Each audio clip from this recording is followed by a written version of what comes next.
Yo, Atlas speaking, and welcome to a brand new series on the channel. What if I was reincarnated into the My Hero Academia verse as Denki Kaminari? Synopsis.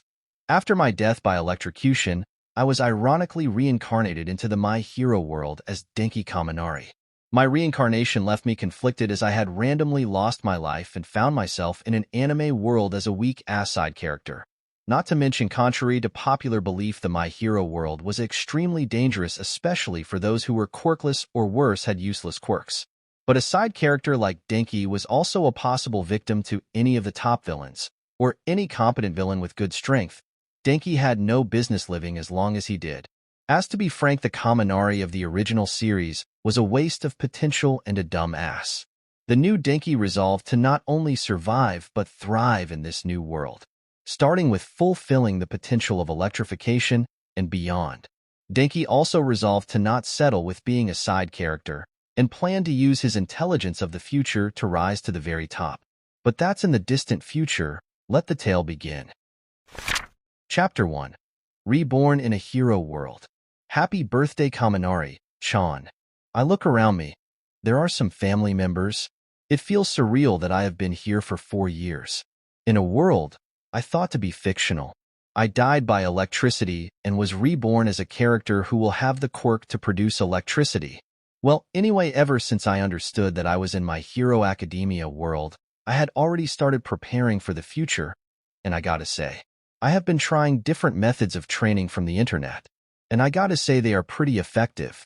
I can confirm that I am the strongest kid in the neighborhood, even against some who have strength-augmenting quirks. I can defeat them with technique. Well, technique is a strong word, more like just electrocuting them. I am definitely not going easy on the brats. I don't want to be defeated by them. As middle school comes around, I am happy. I have a lot of fun in school now. It is super easy for me the second time around, so I dedicate most of my time to training for the future. I am currently doing so in the school gym. I also have my only friend that I made in this world sitting on my back while I do push-ups.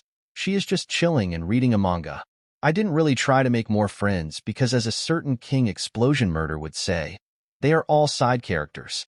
And the girl who is sitting on top of me is Mina Shido. Hey, Denki. Chan, why do you train so hard? I keep doing push-ups while answering her. Because I want to become a hero.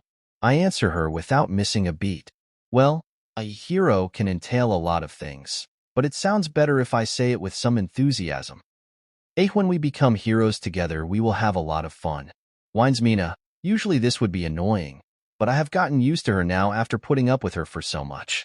Of course we will, Mina, Chan. I answered her once again without missing a single beat. Later on, Mina went home and I am currently tired from exercising my body, training my quirk, and practicing martial arts. So I decided to rest by reading a medical book on quirks and quirk theories. It was written by Daruma Ajiko when he was young. It says so on the cover, and I know that guy knows about quirks. I look at the setting sun and think that it is time to go home now as it's getting late. Also, I need to buy that new book on acupuncture. That way I can release the stress that is building up in my body. Hopefully, it's not another sham book. Years pass by, and I am currently 14 and on the roof of the school. There is this girl with orange hair on here. I got a love letter from her this morning to meet her here after school. I mean, sure, I act like I am nice to everyone in school and have gotten a nice reputation from it, but in reality, I don't even remember most of my classmates' names except Mina, who will be my classmate even in UA. So she isn't necessarily a side character like the girl currently in front of me. Hey, Denki, Kuin W. Well, why? You go out with me. How to reject her nicely. After all, I don't want her to become a villain and come after me. That would be dangerous and kind of cliché. I nervously scratched my neck, acted nervously, and bowed to my waist in front of her. Well, honestly, I am flattered, but I can't date someone currently, because I am going to become a hero in the future, so I can't date you knowing full well that you will be in danger. I tell her with a resolute voice. I am truly sorry. I understand. Meekly says the girl with tears in her eyes and starts running away. Well, this was such a drag. I even had my quirk ready to activate just in case she became ready to kill me. I mean, people these days are way too crazy to trust. I have trained a lot during my new life, but I never want to fight against someone I don't know the quirk of. I mean, if someone has a quirk like Aizawa's, then I am fooked.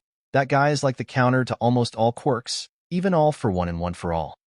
I contemplate these thoughts in my head for half an hour, thinking about a hypothetical scenario where I fight Aizawa. As I think that, I pack my bag, change clothes, and go outside of the school gym. As I go outside of the school, I see the police with a crying Mina. Huh, did something happen? I hope it's nothing that will change canon. I hope I didn't create so many butterflies that it became an unrecognizable timeline. As I go there, I look towards Mina with an evidently worried face. Hey, Min dash, excuse me, are you Denki Kaminari? Calls out one of the police officers. He has cat ears and a cat tail. Huh, what is he on about? I am curious about what he wants, but I still answer him. Yes, I am. Well, I need you to stay calm, but something tragic has happened to your parents, says the policeman with a cringing look on his face, uncomfortable about what he is about to tell me next. 1 month passes and I remember that day so clearly. The day my parents in this world died. It was kind of sad. I had been with them for 14 years. I mean, it was like a cousin dying. Sad but not shocking enough to change anything. I was also kind of prepared for them to die. After all, they were the most affected by me taking over Kaminari Denki's body and soul. And the villains kill people, so that is that. I mean, I am the opposite of Canon Kaminari. I have top grades, am popular, am very good with my quirk, and hardworking. All they needed was a wrong turn in the street for them to be killed. Just that small of a butterfly for them to die. I am glad that the government let me live by myself for the moment, with the neighbors occasionally coming to check up on me, and one of my uncles too. Just telling them that I want to stay here because I plan to go to U.A is enough to please them. Honestly, no wonder people like Shigaraki exist. The public idolizes the heroes too much. I can have that work in my favor. Then suddenly, as I am walking towards my home, I see a giant monster-looking man cornering and threatening 2 girls. He seems about 4 times the size of a normal man, and he is wearing a cloak. Where's the Springer Hero Agency? Says the monster with a harsh voice while looking down at the girls. The girls are too scared to even talk straight sentences. The monster seemed to be getting impatient. That is Gigantomachia, a monster in his own right. Can I defeat him as I am right now? No. Can I win in a 1v1 fight against him? No. Can I kill him? Yes. The creature growls at the girls. You are not going to tell me? Crack the building, which he put his hand on cracked. Well, then time to step up and act like a hero. I let my school bag down and run in front of the girls facing the thing. I got to admit, though, this thing is really intimidating. I know I can easily outrun it, so that calms me down a lot. I then point to the side and with a smile on my face tell him, turn at that corner and then make a left at the big street. The creature just smiles and then says, thank you. He leaves. Well, that was anticlimactic. Thank you so much, Denki-kun, that was so scary. The 2 girls start hugging me while crying. Well, stop crying then, you stupid bitches. You are making my eardrums bleed.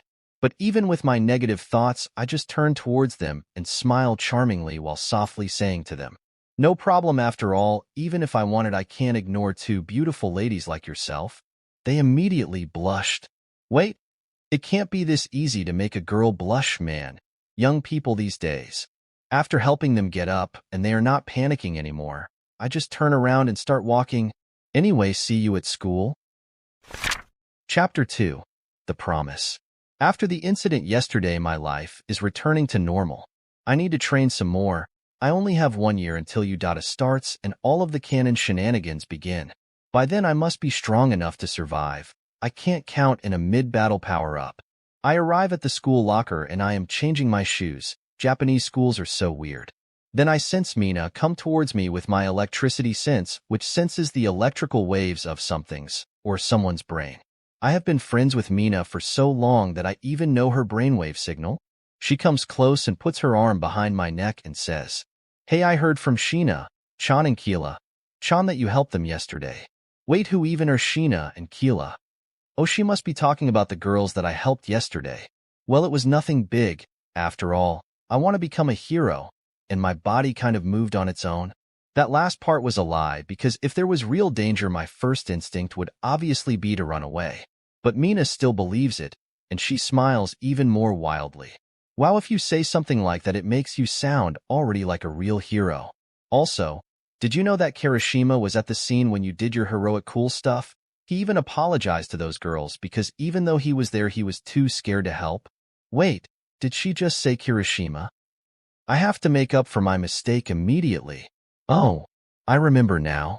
In the anime, Kirishima's backstory, Okay, I need to calmly think about this and how to fix the situation. If he didn't see that Crimson Riot recording again, he might give up becoming a hero. That is unacceptable. That will set back my plans so much, and there will be many unforeseen events. Nothing scares me more than things not going within my general plan. I must be calm in this, though, and my mind must be calm on this. I wait till after school to put my plan into action. Well, I was going to search for Kirishima, but instead, he found me. He looks at me with a slightly nervous look, and he seems in low spirits. Hey, Kaminari, can we talk on the rooftop about something? Well, the only reason that I have ever gone on the rooftop of this school is to get a confession. I hope this is not like that. Even though the chances of it being that is unlikely, I still have to prepare for a rejection speech. After all, it never hurts to be prepared. Also, I am into hot, well-developed girls. And he really looks very different from the anime. He even has black hair. That is the reason why I never noticed him, and I wasn't really looking for him either, though. So there is that too. We just got to the rooftop in complete silence. This is awkward. Well, I guess I better break the ice. I make a smile on my face and calmly say to Kirishima, "So what did you call me here for, Kirishima?" He looks at me seriously and starts explaining. "I also want to become a hero. So tell me, how were you able to go out in front of that guy without fear and a smile when I couldn't even move?" Okay, I already had a speech planned in a scenario like this. I just look at his eyes and clench my hand into a fist just to add to the atmosphere, and say with a furrowed eyebrows and serious voice, "You know, Kaminari." At that moment, I just smiled to release the pressure of the girls and to trick the fear inside of me. His eyes widen, and he says, "Ijiro Kirishima POV. That is shocking, to say the least." Even he was scared. He is really popular in school as the guy who will definitely become a pro hero. Then Denki Kaminari just smiles awkwardly and adds, "Yeah, I guess that is not as amazing as it seemed, huh?" "You are wrong, Kaminari. That is even more amazing, to be able to stand and run ahead in front of your fear like that." As I think that, I look at my hand. How do I even compare to someone like that? Maybe I really am not hero material. I look at the guy who checks every point perfectly to become a hero. Well, what if I ask him? "Tell me, Denki, do you really think I could be a hero?" I was too scared to even move. I don't think I can be a hero. Even my quirk only lets me harden my body a little. It's not flashy or anything like that. God damn it, I am about to cry. This is not at all manly. You know, Kirishima, a hero to me is not someone who is flashy or has a cool and strong quirk. A hero to me is someone who will risk his life to turn his promises into reality. As if a lightning bolt hit me, I come to a realization. He is right. I also can become a hero. Then a weird, overwhelming aura around Denki Kaminari. His eyes are shadowed and he extends his hand towards me and smiles brilliantly. So Ijiro Kirishima, will you promise me that you will become a hero with me?" He is right, I will become a hero. I then shake his hand. Yes, I promise and swear on my name that Ijiro Kirishima will become a hero. I don't know where this road will take me, but I will definitely keep walking in it until I reach my destination. Chapter 3 UA Entrance Exam. 1 year has passed since the conversation with Kirishima. In 1 week, the U.A entrance exam will come. I look at Kirishima in front of me. He has hardened all his body. Ever since we decided to train together, we have been sparring in my backyard like this quite often. Hiya! He yells out a war cry coming towards me. Well then, time for some fun. I coat my right arm in a little electric current. As he gets close, I run towards him. He punches towards me. I dodge under his punch. I hold his elbow with my left palm, and I swipe with my right arm at his neck. Bomb. And Kirishima is knocked down on the ground. Cough, cough. Why do you always cough? Hit the spots where it hurts. I go towards him, and touch his throat with my finger to suck out the electricity that is resident in his body and that it is shocking him. Then I just smile slightly and say, well, obviously if I was an enemy, I would hit your weak points. But with your quirk, all of your weak points are getting harder to break because every time I find one the next time that point's defense becomes harder. I offer my hand to him to get up. He takes it and gets up. Then with a little pride, he says, yeah, I remember in the beginning you didn't even need your quirk to defeat me. I just smile at him. He doesn't know, but if I wanted I could still beat him without using my quirk. I mean, I just hold him down in a wrestling move and use his quirk against him by breaking all of his joints against each other. But I won't tell him that because that would lower his self-esteem. Well, you have gotten better, I can't deny that. Also, has Mina told you anything if she wants to join us for training today? I ask him. He takes a towel. We start going inside my house now. We train here most of the time because of my spacious yard and we don't have any interruptions here. No, she didn't. Also, I have been thinking about a special move for myself. I look at him with a curious gaze. Is it the same as canon, or is it something new? I wonder. We sit on some chairs on the yard pavement. Really now? If it's a special move, you have to name it. Plus, it will have to be catchy with your hero name too. Well, I am thinking of calling it Red Ride Unbreakable. It will be my special hero move. It should harden my body to the max and be pretty strong. Well, not as strong as your super move, but still it is at least something, right? Explains Kirishima with a thoughtful look on his face.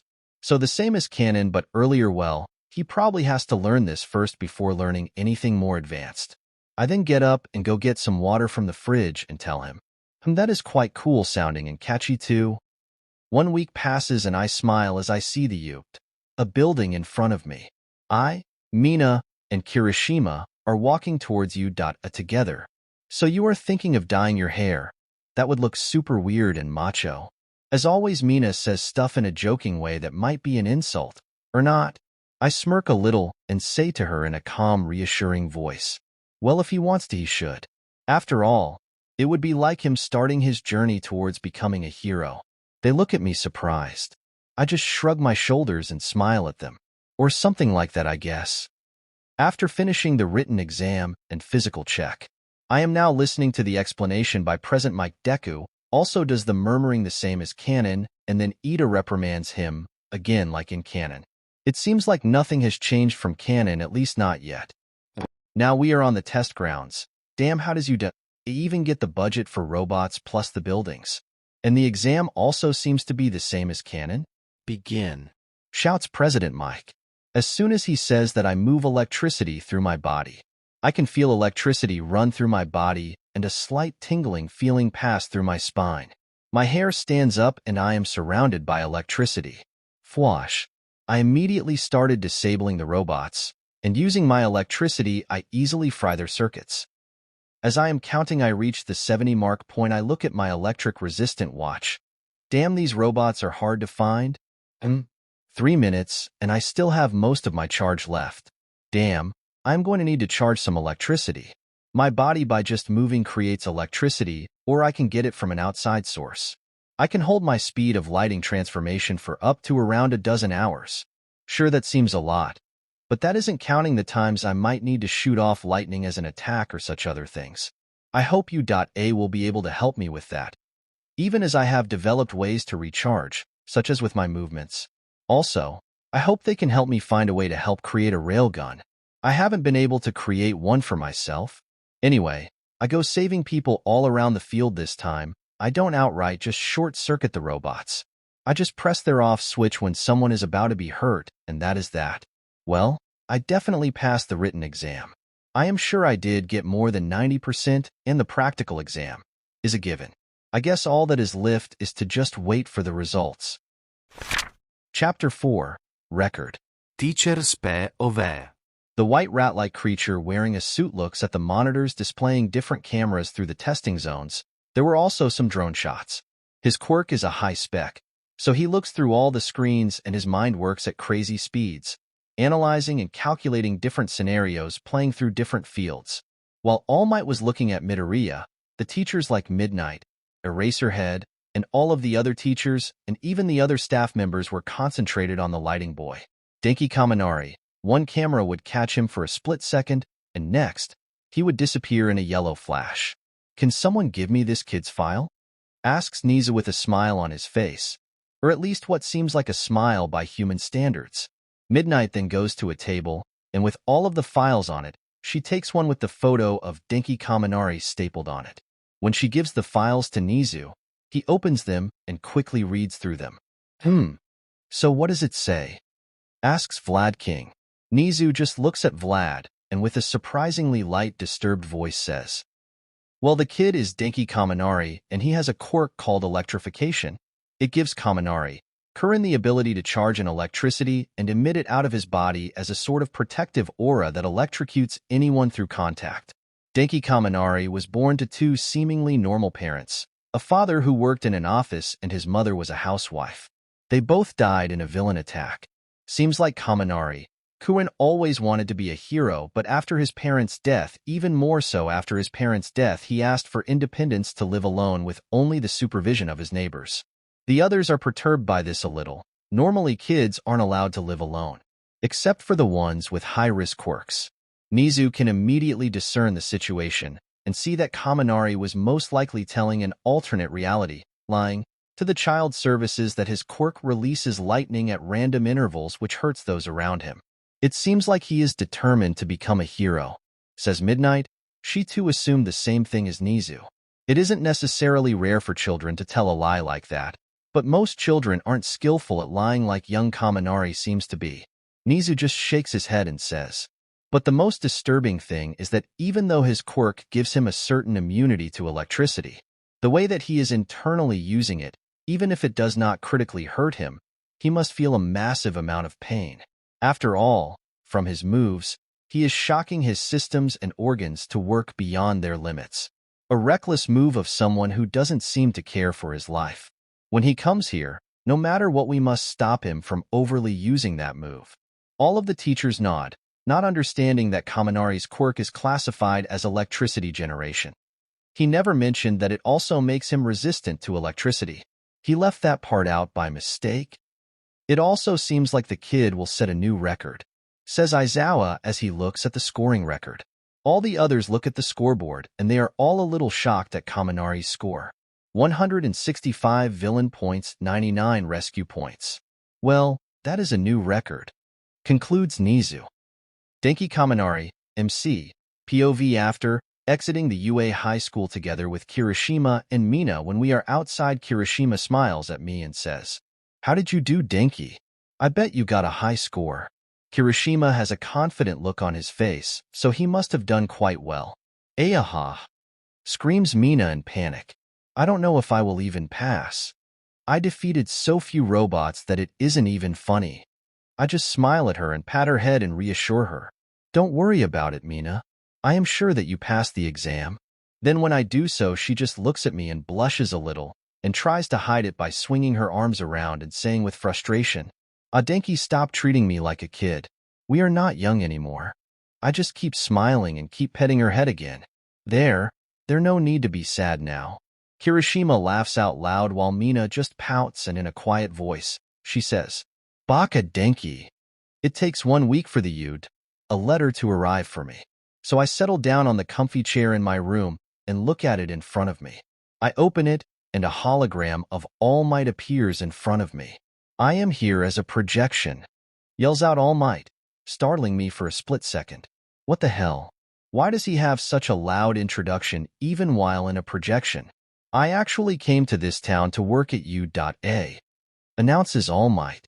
I already know this from my first life, so I am not shocked.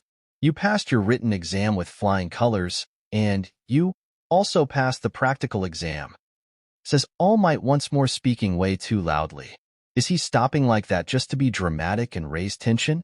I already know that I passed, but I do study his behavior a little. After all, I must learn how to act like a real hero, and All Might has that down to a notch.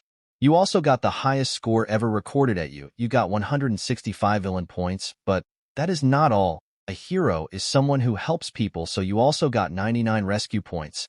Congratulations, Yoon Denki, you passed your entrance exam. Then he shows me the list of the top 10. Name VPRP rank Denki Kaminari 165.99, 1st Ijiro Kirishima 40-42nd Katsuki Bakugo 77-0 3rd Achiko Uraraka 28-45 4th Ibara Shiozaki 36-32 5th Itsuka Kendo 25-46th Tenya Ida 52-9 7th Izuku Midoriya 068th Tetsu 49-10 9th Fumikage Tokoyami 47-10 10th. Oh, so I changed the timeline a little and Bakugo is 3rd.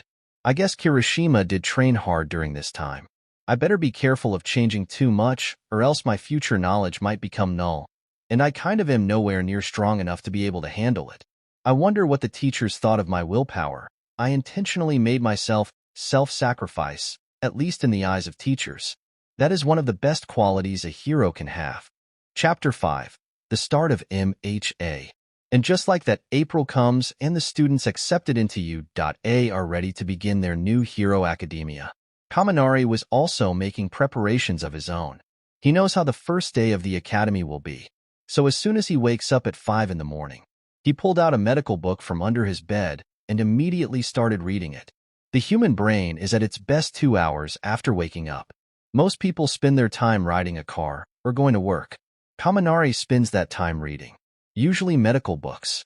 Sometimes he searches the internet for hero fights, usually unknown heroes who have mostly useless quirks, so he can try learning their martial arts moves. One thing he learned from watching these videos is that you must be unpredictable to your opponent. That is the key to getting an attack to hit. Then after 2 hours of studying in the morning, Kaminari started warming up his body by doing some stretching. Today he won't exercise to the extreme like he usually does in the mornings, because today is the day the Quirk apprehension test. Then after exercising, he cooks a healthy breakfast with a lot of vegetables and meat. After that, he goes to the bathroom and gets ready for a shower. When he takes his clothes off, he looks at himself in the mirror. His body is perfectly muscular, not too bulky but not too thin either. Nice. Then he goes and takes a shower. After the shower, he started going towards U.A Academy. When he arrived there, he saw that he was early. There was only one other person in the classroom, Tenya Ida.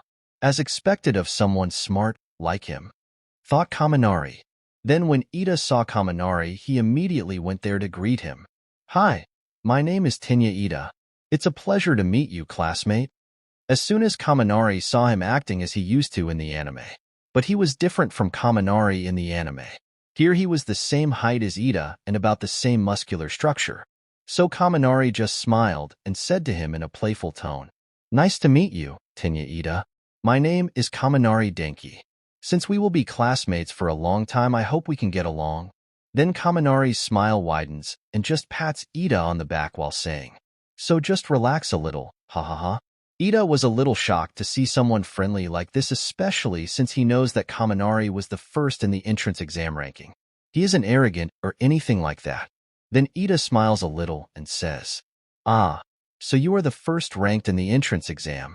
ITR-.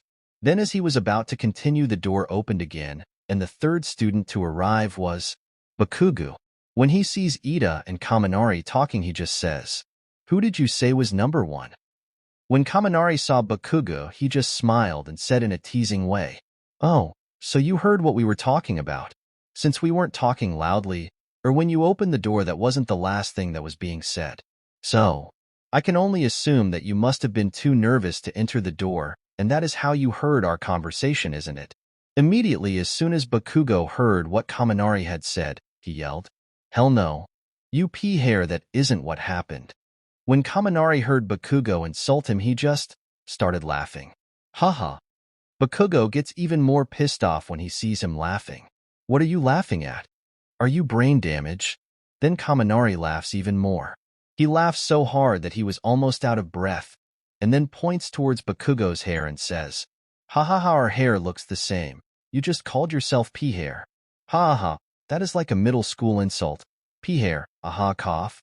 Kaminari started coughing a little from laughing too much. Then Bakugo gained an angry look on his face. Kaminari stopped laughing so hard and just snickered. Then with just a smile, he said, Sari. How about we start from the beginning? My name is Denki Kaminari. Then Bakugo, when he hears this, he calms sigh. My name is Bak Dash. Then as Bakugo started talking, Kaminari interrupted him and continued his introduction. Blood typo, Quirk electrification, 180 centimeters tall. My address is... Immediately Bakugo got mad again. What the hell is wrong with you? Kaminari just started laughing again while saying, Ha ha ha, you are such a dumbass. What the hell did you say? After some time, Bakugo gets tired of arguing with Kaminari, and he sits down on his seat. Kaminari can't help but think with slight regret. Oh, maybe I shouldn't have made fun of him so much, and I was having so much fun. Now I am back to being bored again. Then I also decide to sit down and wait for Kirishima or Mina, thinks Kaminari while reviewing the plan that he has cooked up for the next stage. After some time, Kirishima and Mina do arrive. And when they see Kaminari talking to his other classmates like they have known each other for years, Kirishima can't help but think that Kaminari truly is a friendly person. He can make anyone a friend of his. Plus, he is helpful to anyone who asks. While Mina has a different thought process when she sees some of the girls here, she can't help but think a little nervously. No, there are so many pretty girls in here. I will have more competition here than in middle school. Then during this, Kaminari sees that Midoriya finally arrives at the classroom. He then thinks, things haven't changed too much from canon. That is good for me, that is. Chapter 6, Interlude 1. I look at the children in front of me. They were the ones whose quirks have the most potential to develop into something pro-heroes. They're the Class 1A. Though usually there are transfers through the classes, there are those who will stay in 1A class through the whole 3 years in here. I look at the kids. There are quirks like the one Shoto Todoroki has. With a quirk like that, he will become a pro-hero. In this world, no matter what anyone says, people are truly born unequal, though they can be somewhat overcome with hard work. Up to a certain extent. Then I look at the others as they come to the field where I will hold the quirk apprehension test. As they all come, I look at the one who I think has the best potential amongst all the ones in here. Denki Kaminari. People with electricity quirks are not really anything special. Even though they are flashy, they usually don't achieve their full potential. But from what I saw at the entrance exam and how he uses his quirk, that kid is going places. The way that he uses his quirk, whether it is harmful or not, you can't help but praise his creativity. Though the drawback might truly be too much, is what Niza said is true, but I believe that with the right equipment, it is very easily fixable. Then when they are all here, I just tell them with my usual voice. Today, we will be holding the quirk assessment test, to see where the limit of your quirk is. When some of them hear this, they say, but orientation, we are going to miss it. Sigh, well, then I guess I better teach them some things as a teacher. I just say to them, if you want to make it to the big leagues, you can't waste things on pointless ceremonies. We here at U.A are tethered differently, and I can run my class as I see fit. Then I look at all of them in the eyes and say, you have been taking standardized tests your whole life, and you have never used your quirks in them before. The country is still acting like we are all born equal and not letting those with power to excel. It is not rational. One day the Ministry of Education will learn. Then I turn towards one of the students and say, Kaminari, you managed to get the most points on the entrance exam. What was the furthest distance softball throw when you were in junior high? Kaminari seems to think a little before answering. 83 meters. I think. Good enough. I mentioned to him, try doing it with your quirk. Then as Kaminari comes forward and goes into the white circle, I tell him that anything goes as long as he stays within the circle. Then Kaminari just seems to think something, so I just say to him, come on, just go, you are wasting our time. Kaminari just smiles and says, sure, Aizawa, sensei. Then Kaminari just simply throws his ball high in the air, and as it was coming down, I see a little electricity go through his body. So is he going to strike now? But then I see that even more electricity starts going towards his right leg. What is the kid thinking? Then as the ball comes down, he kicks it. Boom! And it flies away. Well, I did say to him that anything goes as long as he stays in the circle, but it is a ball throw. Well, I guess I will also say not to kick the ball to the next batch of students that comes around. Then I look at the device in my hand that measures how far the ball went. I see the number 1623. So 1623 meters, that is pretty good. Then I show it to the other students. When they see it, they all gasp. Wura. Then I hear the pink girl say, that looks like fun. Iwanna go. I also hear someone else say, using our quirks as much as we want. This is what I am talking about. These children are taking it as fun, are they? I just look at them with a cold face and say, fun. Is it? You have 3 years in here to become heroes. You think it's all going to be fun and games. Then I smile at them and say, idiots. Today you will compete in 8 physical tests to gauge your potential. Whoever gets the last place has none, and will be expelled immediately. The students all look shocked. What? Then I look at all of my students again. As I told you before, I get to choose how I run my class. If there is a problem, you can head home right now. Then the gravity girl, her name was Achiko Uraraka if I am not wrong. She seems a little riled up and says, we just got here, you can't send us home. Even if it wasn't the first day, that isn't fair. These little shits are annoying. My voice gets a little trace of coldness on it when I say to her, oh, and you think natural disasters are? Or power-hungry villains? Catastrophic accidents that wipe out whole cities? You know, the world is full of unfairness. It is a hero's choice to try and knock back that unfairness. Then I look at all my students and say to them, if you want to be a pro, then you will have to push yourself to the limit. For 3 years you will throw one terrible hardship after another at you. So go beyond. Plus ultra style. Then I just lazily point my finger towards them, and with a smirk, I say to them, show me that it is not a mistake that you are here. Now we are just wasting time by talking. Let the games begin. Chapter 7. I'm the best around. Then as the test starts, I can't help but look around the people here. Currently, the strongest in Class 1A is me. After that, it is Kirishima or Todoroki depending on the circumstances. Then there is Bakugo, and after that it depends. But Kirishima is the only one who could even make me use some of my real lethal power. With the others, I will have to be careful. My quirk has become more lethal the more I train it. His high defense is good against power-type fighters. Well, I am not necessarily the strongest in Class 1A. It's just that I am a counter against them. Kind of like Aizawa would be to me, and almost everyone else. Then the first test begins. It was the 50-meter run. Ida is the first in that with 3.2 seconds. At least until it was my turn. When my turn came, my running partner was Momo Yaoyorozu. When I look at her, I see that she has created some type of skateboard. I just smile at her and ask, are you nervous? She just looks at me, and with a nervous look on her face, she says, is it obvious? We got to know each other in the classroom before Aizawa came. I just keep smiling and say, just a little bit, but I bet that you already know about the test. Don't you? She just nods her head and whispers, yeah, I do, but I still need to show that even though I got in through recommendation, I am worthy of being in here. Then I hear the countdown started, and the measuring machine says, go. Immediately electricity runs through my body. I can see that all around me. I can feel my hair go up. Things have stopped moving. Well, almost. They don't just make me physically faster. They make my electrons in my brain move faster to keep up with my body.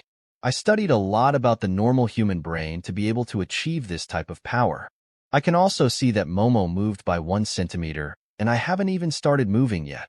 I guess I should start running now. Fwash. I arrive at the finish line and stop the lighting running through me. When I do so, I get a split second of disorientation after the world starts moving again. I should work on that split second disorientation. Then the machine announced 1.6 seconds. As soon as the others heard this, they immediately turned towards me. Even Todoroki has a shocked face while looking at me. After all, 1.6 seconds to run a 50-meter. And just like that, most of the test went like the cannon. Except that I got first place in all of them. Well, mostly all. Infinity is a bitch. And also when the ball throw came, Izuku did the same thing. Bakugo got angry like always. This is ridiculous. Also, I do notice All Might spying on here. He is in his buff form. When he noticed me looking at him, he just gave me a thumbs up and did a pose. What a weird guy. Then I ignored him and started talking with Momo. While those whole shenanigans were going on, I just look at her and say, so your quirk is quite amazing, Momo. Can you create anything? She blushes a little at the compliment and just answers, yeah, as long as it is not a living thing, I can produce it. Also, I need to know the atomic structure of something that I make. I just look at her with stars in my eyes. Wait, so you could create oil? That could also be like a flame like Quirk, or maybe even create glue to restrain your enemies, or even just create a flamethrower and a gas thrower to make your flames bigger. Oh, your Quirk is so good and versatile. Momo just looked at me surprised when I gave her those ideas and at my apparent excitement. Then she created a notebook and started writing them down. Then she looks at me and says, I have had this Quirk since I was 4, and only in a couple of minutes you have given me amazing ideas. Please keep talking some more. I just smile and say, sure I can. How about creating a robot suit around your body and even combine it with the flamethrower thing, like a giant mecha? Then during the next part of the tests, I kept giving her ideas. I guess even though she is intelligent, she isn't very creative. And just like that, the time came for Aizawa to show our rankings. I was first, Momo was second, and so on. Also, Midoriya was still in the last place. Then when Midoriya was in a panic, Aizawa just said, oh, and I was lying. No one is going home. Everyone, except me and Momo, everyone's brains went blank for a split second from the relief. Then Aizawa continues, just had to make sure you will give it your all during the test. Waha. Then Momo just looks at them casually and says, oh, I thought you knew? Maybe I should have said something. And just like that, the test is over. When it was all finished, me, Momo, Mina, and Kirishima all were talking together. Then Momo curiously says, oh yeah, your Quirk is quite amazing also, Kaminari. What is it? It seems pretty strong and cool. With that lightning around you? Is it some type of super enhancement type like All Might's is suspected to be? She asks a lot, which gives away the excitement that she seems to be hiding. I just laugh when she says that. Ha ha ha, no, it isn't anything like that, I dashed. No, it isn't anything like that. Mina interrupts me and starts explaining. Denki's Quirk is called electrification. It allows him to produce electricity, and that is the only thing that it does. Then she grabs my hand and says, but it isn't the Quirk that is awesome. It is Denki-chan that made the Quirk awesome. I just smile, but in my head, I analyze why Mina is doing this. We are indeed close, but why is she being so clingy? Aha, I get it now. I already know that she has a crush on me, so she must just feel threatened by Momo. She is after all smart, beautiful, and has a good Quirk. If she knew that Momo was also rich, I wonder what her reaction would be. Even while having these thoughts on the outside, I am acting like I always do. I just smile and say, yeah, remember back at the time when I used to short circuit? Ha ha ha ha. Mina laughs at that. Well, to train my Quirk I had to do a lot of things back in the day. Even Kirishima is a little curious and says, short circuit? I never saw you do that. Then Mina gets distracted while telling the story about how I turned dumb when I used to spend all of my power. Even Momo chuckles a little at that. I just smiled also and started getting closer to her while walking. Then Momo goes in another direction when we are separated from the school gates, probably having her limo and maids waiting for her. I, Kirishima, and Mina keep walking in the same direction. We have the homes close by, and also we have to board a train to go home, so there is that also. And just like that, my first day at My Hero Academia ends. Quite interesting if I must say so myself. Chapter 8. Incredible. Momo Yairozupov as usual. I wake up in the morning and dress up in my school uniform. After that, I do some stretches to keep in shape. I must keep my body in shape and healthy. That is rule number 1 as a hero. Then the maids come and tell me that the food is ready. I eat a lot of sweet food to help me when I use my Quirk. Especially since yesterday, I tried most of the ideas that Kaminari, Kurin gave me. I must say that he truly is amazing. I have to say that with his help today, at least 6 times stronger than I used to be yesterday. I have understood that my Quirk doesn't need just smarts, but also a lot of creativity to be used at its utmost capacity. I learned so much from Kaminari, Kuin. I wouldn't have been able to do anything like this without his help. Then a strange smile appeared on my face while I was thinking about him. He truly is amazing. I wonder if he and Mina are dating. They seemed pretty close. Maybe I should ask Kirishima if Kaminari and Mina are dating? I know that he is a friend of both Kaminari and Mina.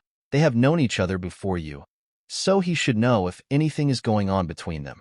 Anyway, I cut off such a distracting train of thought as I go towards my limo. I just get on it, and another maid drives me to the school. When I arrive, I see that half of the classroom is full, and notice that Kaminari is talking with the invisible girl. I believe her name was Hagakure Toru. When Kaminari notices that I came into the classroom, he just waves at me and says, "Hey, Momo, you are very smart, right? Can you confirm something for me and Toru here?" Even though Toru was invisible, I noticed from her shirt movements that she just waved her arms around, expressing her embarrassment while saying, "Denki, Kuinai told you that it is embarrassing to address me with such familiarity. At first you must call me with it, Chan." Then as I was walking towards them, I noticed Mina and Kirishima were there just doing their own thinking while Kaminari just said, "Hey, come on now, don't be so mean, Toru. I think that strangers are just people who haven't gotten to know each other. When I get close to them, I can't help but think that maybe he is friendly like this to every girl. He is just a friendly person, I guess." Then I just calmly said to Kaminari, "What did you want to ask, Kaminari?" Then he turns around towards me, and when he sees me, he gets a bright smile, and then he comes to my side and puts an arm around my shoulders. I can't help but blush a little. This is embarrassing and indecent. But Kaminari doesn't seem to mind this at all. He will still have to take responsibility for that. Not noticing my embarrassment, with his usual smile on him, he just continues. "So I was curious if it was possible to create lasers with Toru's quirk." When he says that, I hear Toru complain again about talking to her with such closeness. I think for a bit before answering this question. It should be possible. If your quirk is light reflection that causes invisibility, or maybe it is just that and doesn't allow you any control over it, and it is a passive thing. Then Kaminari's face brightened, and he said, "I just got a new idea." Then he goes to the other side of the class and brings another student from our class with him. Then Kaminari just says, "Let me introduce Yuga Aoyama." His quirk allows him to shoot lasers in a straight line from his belly button. So if you use your light refraction, you could change its direction. It would be quite a nice surprise to enemies. When I hear this, I can't help but look at Kaminari with surprise. He truly is creative. If he is this creative and can think up such ideas of quirks he has known about for so little time, I wonder how he uses his quirk. That is when the bell rings for the lessons to start. Kaminari, MC, Pova's classes start. I am only half concentrated. I already know these basic high school things. After these lessons, this day will be another stage to make me seem perfect and above my peers in every way again. I need to put the image from the beginning that I am invincible and unsurpassed in every way. Power, smarts, creativity, grades, personality, and the instinct to be a hero. I don't have all of those qualities. But that doesn't matter. If someone believes a lie long enough, then it does become the truth. All Might isn't some type of invincible hero. The public thinks he is, and that is taken as the truth. As the normal classes all finish, I wait for the afternoon hero course. And that is when I hear a voice from outside. "I am here." Then the door opens and All Might comes in his usual ridiculous fashion, coming through the door like a hero. The class immediately becomes excited when they see him. Then All Might walks to the teacher's desk and says, "Welcome to the most important class at U.High. Think of it as Hero Training 101. Here you will learn the basics of being a pro, and when it comes to fighting in the name of good, let's get into it." Then he pulled out a badge with "Battle" written on it. Then he says, "Today's lesson will pull no punches."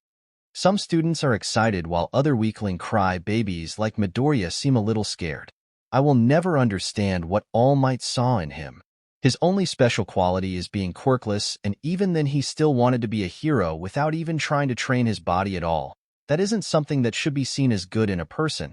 That is called being a dumbass and not having the conviction to follow your dreams. Then All Might continued saying, "But the key of being a hero is looking good." Then a compartment opens at the back of the class with numbers on it. I can't help but smile a little. Finally, my hero costume. Chapter 9 title, Battle Trials. Then we all take their suitcases with us, and then we go to the changing room. When I take all of my clothes, I look at my body. I have gotten muscles, but I will need to do some more strength training to buff these guys up. Though I am only 15, so testosterone hasn't kicked in fully yet. By adulthood, I should be buff enough. Then I put on my suit. When I look at myself in the mirror, I must say I look pretty good on this. My costume looks like a knockoff version of Superman except for the whole red underwear thing. I also have a yellow lightning bolt on the chest of my costume. It is made of strong material that stops piercing attacks, like guns, knives, and so on. After all, even though I am fast, I am not damage resistant, at least not yet. Also, it has a lot of useful stuff inside it. All Might POV then when the future heroes come to the battleground. They are all in their hero costumes. They are good costumes, and then I see young Midoriya's costume. PFT, I try to keep my laugh from coming out, but truly admires me. With one for all, he will undoubtedly become strong once he learns to control it. But he will have competition. There is Katsuki Bakugo. His quirk is very versatile. Plus, he has the instinct and intelligence to wield it correctly. Then there is also Shoto Todoroki. His father is number 2 here with just half of the quirk that he has. He is going to be one of the top heroes of the future. Young Kirishima. Even though his quirk isn't flashy or anything, he will become a pro in the future. And the person who will be young Midoriya's biggest rival for him to become the future symbol of peace. Denki Kaminari. A natural-born hero. He has the looks, the charisma. Even at the age of 15, and he is already stronger than your average pro hero. Aizawa also said that he heard him help his classmates improve their quirks tremendously just from knowing about them for a couple of minutes. He has talent and creativity. He developed his lightning quirk into some type of speed quirk. He has a high potential to become the next symbol of peace. He just by himself could surpass 9 generations of One for All holders. Izuku Midoriya and Achiko Uraraka, Team A, versus Katsuki Bakugo and Tenya Ida, Team D. Winners Team A. After seeing this, I just let out a sigh of relief. If young Midoriya had lost, he would have gotten a hit in his self-esteem, and that might have heavily halted his potential. As a teacher, I'm fair to everyone, so I would have called the game fairly even if young Midoriya lost. But I am still glad that the next successor of all, for one, has the guts to live up to his potential. Shoto Todoroki and Mizo Shoji, Team B, versus Masahiro Ojiro and Toru Hagakure, Team I. Winners Team B. This was a one-sided fight. Young Todoroki is at a different level than the rest. Fumikage Tokoyami and Tsuyu Azui, Team H, versus Eijiro Kirishima and Hantashiro, Team J. Winners Team H. In an enclosed space, young Tokoyami had the advantage with his Dark Shadow quirk, and young Kirishima truly was close to winning. But Team H won by a sneak attack, truly marvelous. Denki Kaminari and Kyokujiro, Team G, versus Momo Yaoyorozu and Minoru Mineta, Team C. This was a fight I was truly concentrated on. I saw Kaminari say something to Jiro. She used her earphone jack quirk to just puncture one of the walls. Then she just points up. On the other team, Mineta has covered the hallway before you can come into the room with his sticky purple balls. And Momo Yaoyorozu, I have noticed that she is a friend of Kaminari, so she most likely knows a lot about his quirk. She has put some type of metal wire around, probably to stop his lightning bolts from hitting them. Then she makes gas masks and some type of canister.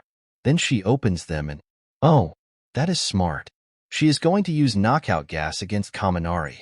After all, no matter how strong he is, she knows that he will still have to breathe. She also blocked the door and windows with thick metal. On Kaminari's side, I see that when Jiro pointed up, Kaminari just nods and yellow electricity surrounds his body. Fwash. And a yellow and blue flash moves up the building right to the top floor where the bomb is. Then he, boom, just smashed the wall and made his entrance and touches the bomb. Winners Team G, amazing. Both sides were thinking steps ahead. It is just that young Kaminari was just a little ahead, but he should soon be affected by the gas. Kaminari stumbled a bit and then he straightened himself. Wait, what? How did he do that? After completing their battle trial, they all came to the control room. I just looked at them and said, amazing. You all showed the thinking of a true pro. Momo, you did amazing with your strategizing, and Kaminari, Kuin, you were also amazing showing the intuition and creativity that is rarely seen. You two are both the MVP of this game. Then I look at Kaminari and ask him, anyway, how were you able to resist the knockout gas, young Kaminari? Even I couldn't figure that out. Even the others were curious in knowing this, and they all paid attention to Kaminari. Chapter 10. Oh my god. Kaminari pain au vert. When I heard All Might ask me how I was able to resist the knockout gas, I carefully use a little electricity on my brain to make me think faster. Well, Momo knows a lot about my quirk since I told her about it. I answer him with a smile on my face. Well, she knows a lot about it, but not enough. I also know just the way to stop them from asking me anything anymore. Just give super long explanations. But the opposite is also true. I know a lot about her quirk also. I had already thought of how she might use her quirk, and making knockout gas was one of them. I was confident that Momo would use this technique, and I was also sure that she would make something that can negate my long-range attack. I believed in Momo's intelligence to use the best strategy possible. So I also used that against her and made my new technique on the spot, so that would be the only way to surprise Momo. In a way, I won by believing Momo's intelligence. I don't know if that makes any sense. The others look at me with shocked faces, but most have cringing looks as my explanation is too long and some didn't understand what I mean by it. After all, I just trusted in my enemies. Though Momo had a small blush on her cheeks because of my compliments about her, then even All Might seemed a little surprised. He just gave me a thumbs up and screamed, "Oh my God!" I just looked at him weirdly. That sudden scream scared me a little, but All Might just continued saying, "Truly amazing.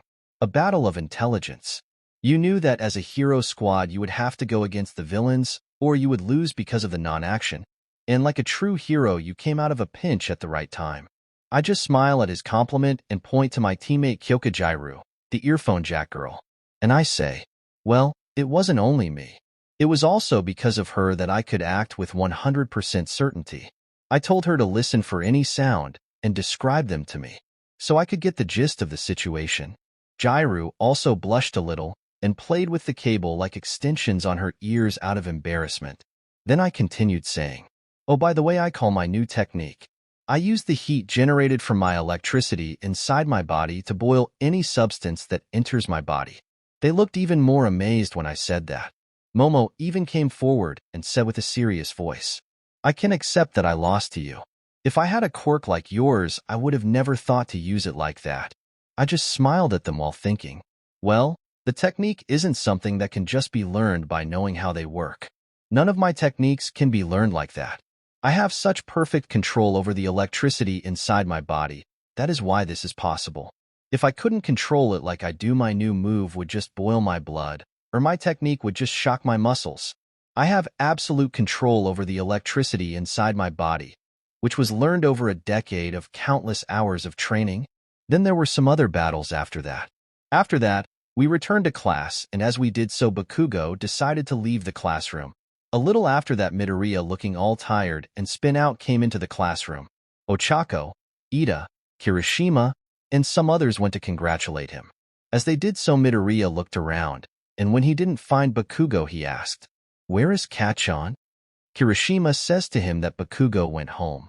And when he hears this, Midoriya immediately runs off. Man, those guys have a love-love relationship. Izuku loves Bakugo, and the latter loves himself. Truly a toxic match made in shitty heaven. Anyway, I need to think of some new techniques to fight with, especially support-type techniques for myself like. Then as we are going home, Momo, Kirishima, Mina, and now Jairu has also joined my group now. Then as we are walking and talking about random things, Jairu is explaining my quirk, and I listen to what she is saying and try to think of how her power might be used best. My ideas mostly come from anime that I saw from my last life, but I am never telling anyone that. Also, anime here is bland as shit. The hero always wins and all that. Also, people have heroes in real life, so if it isn't some anime that has All Might as its main character, well, no one is watching that. When Jairu finishes explaining her quirk, I just use my electricity to speed up my thought process. I love this move. It gives me time to think, and because it has almost no drawbacks. Then after a while, I deactivated it. Even though in the real world, not even a second has passed. I have had time to think about this a lot and answered her. Well, I don't know what to say really. But your quirk is good at detecting sound, right? If so, you could potentially tell whether someone is lying or not. You could also use it to pierce your enemies and run a high sound voltage through them to knock them out. She just nods and thinks about that. Well, I don't mind helping my friends, as long as they don't surpass me, that is. I don't exactly like being second in anything, especially power, but honestly, even if the whole of Class 1A came together to fight me, I could defeat them in around 4 minutes. My speed, even though not really at the speed of lightning or anything like that. I can easily blitz most of the pro heroes. All Might is the only doubt that I have. If he goes 100%, that could be very dangerous for me. But that is only hypothetical. I can't exactly guess how a real battle could go. Also, there might be other speedster heroes or villains who might be faster than me. Who knows? Even I am not 100% sure just how fast I am. Then as we all go back to talking about other things, Mina suddenly says, "Hey Kaminari, do you want to go out on a date?" Immediately Momo, Jairu, and Kirishima all froze in shock. The words that they were about to say stuck on their throats. Chapter 11. Preparation. As soon as I heard Mina ask me out on a date, I used my lighting powers on my brain to make it run faster. I needed to think of the perfect response. My brain calculating outcomes at lighting speed. This is a bad location, and if I either say yes or no, it will fuck me up to my plans. Mina isn't necessarily bad, she just isn't good enough. I currently have my eyes on Momo Yaoyorozu. She is beautiful, smart, has a good personality, and is rich. Mina is beautiful, but she is only my second choice. Actually, she is my third choice. And since this is a civilized world, harems don't exist, and instead of trying to choose two, you would end up with none. Even if someone had a harem in a civilized world, they would cheat on him. After all, no matter what, they would still feel insecure and want to go into another man's arms who appreciates them more and doesn't treat her like a spare sock. Anyway, I have already decided that Momo Yaoyorozu is the person I am going to spend the rest of my life with. And I am not arrogant or insecure enough that I need a harem in my life to feel important. I have had sex countless times in my first life, and I even had a reputation as a little bit of a playboy. In this life, I don't need a scummy reputation like that. After all, people look at you a certain way when someone has a reputation like that. Plus, Momo is pretty enough for me to enjoy spending the rest of my life with. Even if I never get around to truly loving her, her physical appearance would still be enough, and her personality isn't that bad either. True love is something eternal. If Momo burned her face off, would I still love her with her ugly appearance? The answer is no. Then I think a little more about the answer, and that is when I decide to stop my fast thinking. As soon as I do so, I just smile at her and say, "Yeah, that would be fun. Since we are like a whole new group of friends, spending time together would be nice." Better act completely oblivious. I hope that she doesn't push more, or that would ruin our friendship. Also again, a very shitty move to ask me out in front of the others. Mina just gets a blush, though it is hard to notice because of her pink skin. She just started fidgeting a little, and then she said in an embarrassed voice, "Why, yeah, that was what I was thinking too." I just keep, obviously, smiling. Then I continue saying, "Then we should all choose a day to go out. Probably on a weekend, since otherwise we would be too busy. Then we could go to get some burgers, karaoke." The smile on my face widens and I continue. "Then we improvise." Then after that, the conversation goes back to normal. Jairu goes in a different direction and Momo goes towards another to wait for Eliza to come and pick her up. Probably some maid with a limo. Then Mina, Kirishima, and I just walk together and go towards the subway station. We all go in. Then when we arrive there, Mina goes towards her own house, and it is only me and Kirishima left. Then Kirishima said, "You know what she meant, right?" I just look at him sideways. "Yeah, I do. It's just that I am not ready for something like that yet. I have known her since childhood. I see her as a friend and nothing more. I also don't want to ruin the friendship that I have right now." He just sighs at that and says, "I never thought that being popular was that difficult." I just smile while smugly saying, "You have no idea. Come on now, no need to be a douche about it," complains Kirishima, a small smirk on his face. "By the way, let's talk about you. Which girl do you think is the hottest in our class?" He just seemed embarrassed a little, but soon he started talking. Then tomorrow, as I get ready to go to school, I prepare my heart for what will soon be my hardest challenge. The USJ, if my memory serves me correctly, that means that tomorrow will be the day of the USJ attack. I can't lie to myself and say that I am not scared. I am scared and my body shakes just at the thought of it. But that will also be my chance to fight at 100%. I look at my hand and clench it into a fist.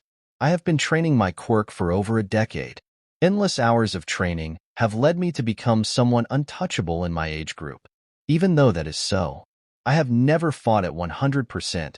I want to see how long the distance between me and the strongest people in this world is. I can't hide forever. I can't half-ass my way through this. I will need to try my best. I need to get new ideas on how to use my quirk. I had a lot of ideas from my first life on how to use electricity, and with the research, I was able to bring the ideas into reality. I was able to bring out the full potential of my quirk. Now I need to beyond its previous potential. Anyway, better get ready for school. After the future perfect existence, can't be late at going to school. I joke a little to myself. When I arrive at the school gate, I see that some journalists have surrounded the front gate asking for interviews and such. Well, then I guess I better pun on my game face. I just walk forward towards the gate, and as soon as the journalists see me, they swarm me. The first to speak is a female reporter. Are you in a class that All Might teaches? Can you tell me something about him? Is he a good teacher? Then as soon as she says that, I am swarmed by questions. As soon as I see this, I just smile at them and say, I can answer, but can you guys be quiet? Even though my voice wasn't loud, they all heard it. And as if it has some strange charisma on it, they quiet down. Then I continue saying, even though he is new at this, he is a pretty good teacher. Then I chuckled a little and said, though it was weird seeing him with a hero costume on his first day at teaching. He even entered the door like a hero. I must say that it was quite a fun class that we had with him.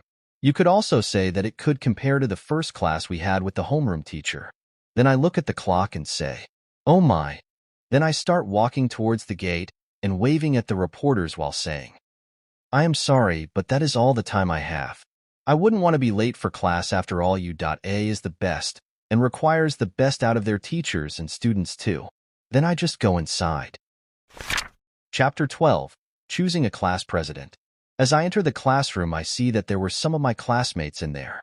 I see that Momo has already arrived, but it seems like Kirishima and Mina haven't come yet. Tenya is already here, so are some others. I just say good morning and walk towards Momo. I just give her a slight wave as I get close. Good morning, Momo. She is pulled out of her thoughts and looks at me with a slight smile on her face. Oh, good morning, Kaminari. I wonder what she was thinking about. When I arrive at her desk, I just crouch down and put my elbows on her desk, and a teasing smile appears on my face. So, Momo, how was your morning? Did you also get bothered by the reporters? She sighs. Yeah, it was tiresome. She then puts her head on the desk in a tired way. Well, she probably had it worse than me, since she has the nice person syndrome, meaning that she probably tried to answer every one of those reporters politely. Looking at her tired face, I decide to teasingly poke her cheek. She immediately jolts up and looks at me with a little shock and a light blush on her cheeks as she looks at me. What? I only smirk at that. Come on now, Momo, you need to be awake for the lessons, sleepyhead. As I teasingly say that, I notice from the corner of my eyes that the whole class is looking at us. Well, this is my territory now, so get lost, boys. Of course, even while thinking all those thoughts, I have a smile on my face. My brother used to say that a smile a day keeps society at bay. General POV, the whole class just looks at Kaminari and Momo. Those two have this strange atmosphere between them. When they start smiling at each other and flirting, a certain grape-like haired boy cries tears of jealousy. Damn it. High school just started, you electric bastard. It was not just my Netta, as some of the other boys have shocked looks on their faces as if they are stuck in time, and the color has drained from their faces. The entrance door was opened again and Bakugo entered. When he looked at the classroom and felt a strange atmosphere. What is going on here? When Bakugo saw what they were all looking at, he just looks back at the rest of the classroom and says, losers. After that ordeal, the Kaminari and Momo seemingly don't notice the looks the others are giving them. But you still should try to act nice in front of them. Kaminari advises Momo on how to handle the news, or they might not like you when you become a hero. A working relationship with the press is good. You could have some type of scheduled interview and not have them try and dig into your personal life. Even while Kaminari is explaining that, Momo was still a little flustered. Yeah. I get that. Momo wasn't concentrating at all, thinking strange thoughts about the yellow-haired classmate in front of her. Come on, I must clear my head of such thoughts, she thinks, trying to calm down herself internally. Then Kaminari just looked at her with a worried look on his face. Are you okay, Momo? You look a little sick. Do you have a high temperature? Then Kaminari's face got close to Momo's, and they touched their foreheads together.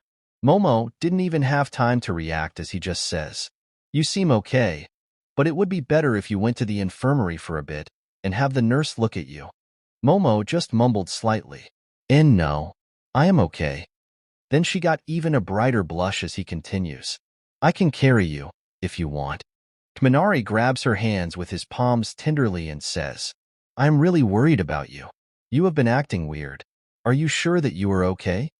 She just meekly nods. Kaminari lets out a sigh of relief. "If you say so." Then he just blushed a little and scratched the back of his head. "I just am worried for you." After that, the conversation goes back to normal and all of the other students arrive. Kaminari goes back to his seat, a little before the lessons started. And so Aizawa enters the classroom, looking like he just pulled an all-nighter. Everyone settled in and waited for him to speak. "Good work on yesterday's combat training. I saw the video and results," sighs Aizawa. He then puts down a few papers that he was carrying. He turns to Katsuki. "Bakugo, you're talented, so don't act like a child. You have what it takes to be a hero. Just get your temper under control and think more rationally." Bakugo just looks to the side. "I know." Then he addresses Izuku, who stiffens at the mention of his surname. "You broke your arm again, huh? The excuse that you can't control your quirk is getting old. I hate repeating myself. Just get your quirk under control, and you'll be able to do a lot. Time's ticking, Midoriya." Then he addresses the whole class. "Now let's get down to homeroom business. Sorry about the late notice, but today, I'll have you." He pauses for dramatic effect. It works as everyone gains a nervous expression. "Decide on a class representative." Kirishima jumps from his seat. "I want to be a class rep. Pick me." Kaminari can't help but smirk a little. "You are one of the worst options." Then everyone starts shouting me, in some form or another. Kaminari Povi just look at them all, seeing them all act like that. I just bring my thumb and index finger together with electricity running through them and click. I snap my fingers and create a loud electrical noise to get everyone's attention. They all look at me, so I get up and start addressing them. "Okay, look. I know you guys see it as a way to be the head of the class as a cool thing, but it's a tiring job.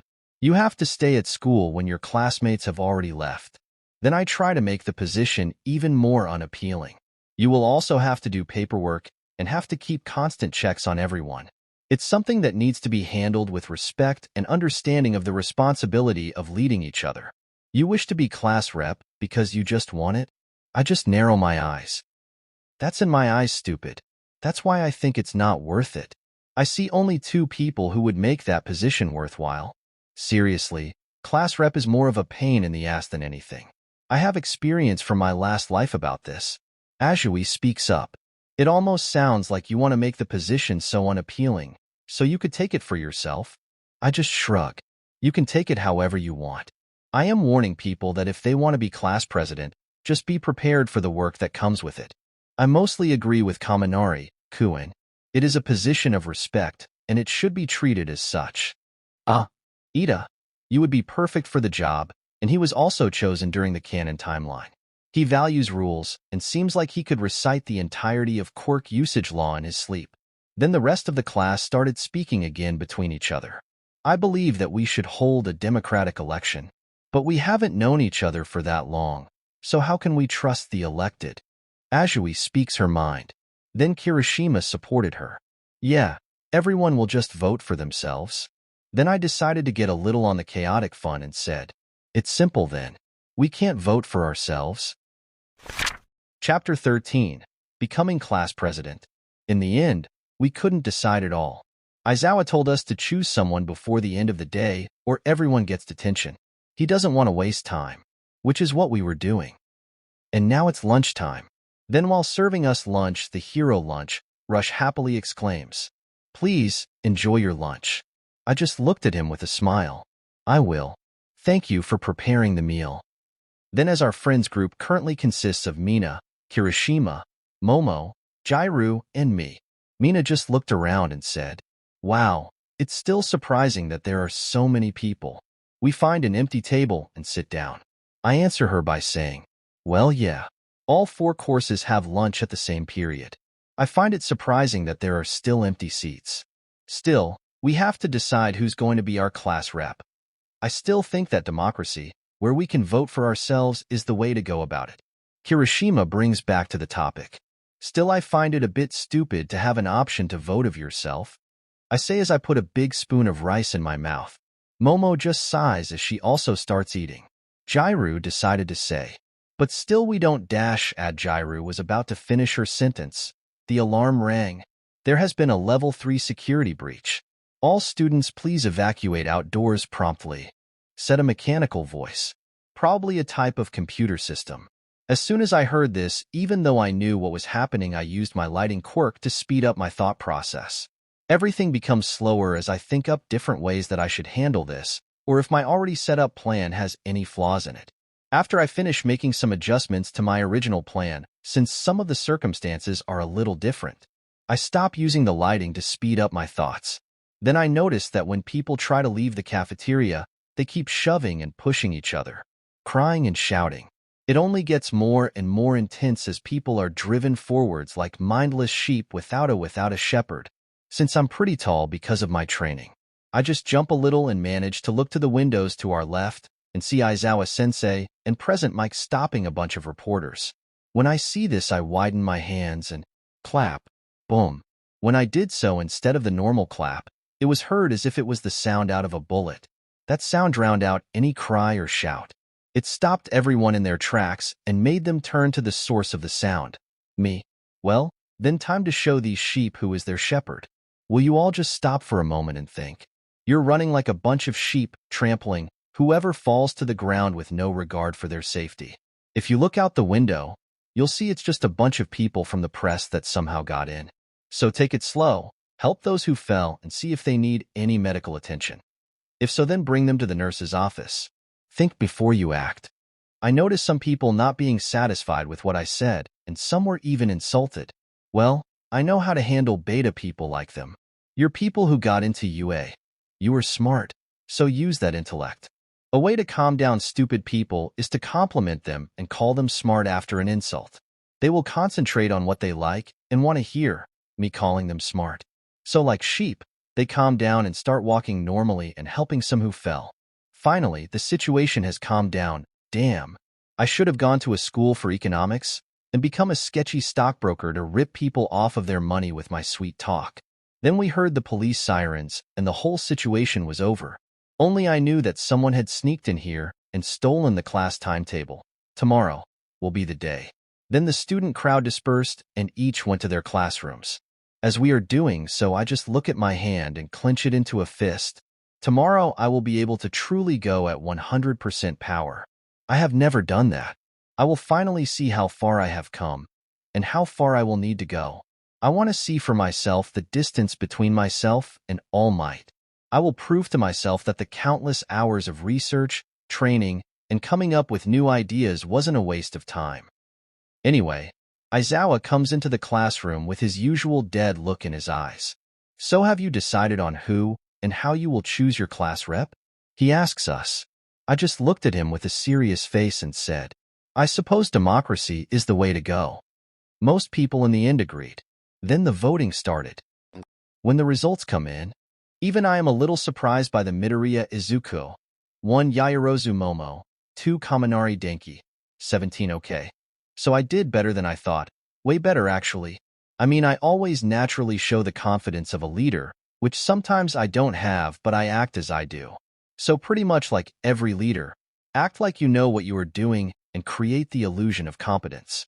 I voted for Momo, so I assumed that she voted for me. I bet that Mineta also voted for Momo, and Ochako voted for Izuku. All of the others all voted for me.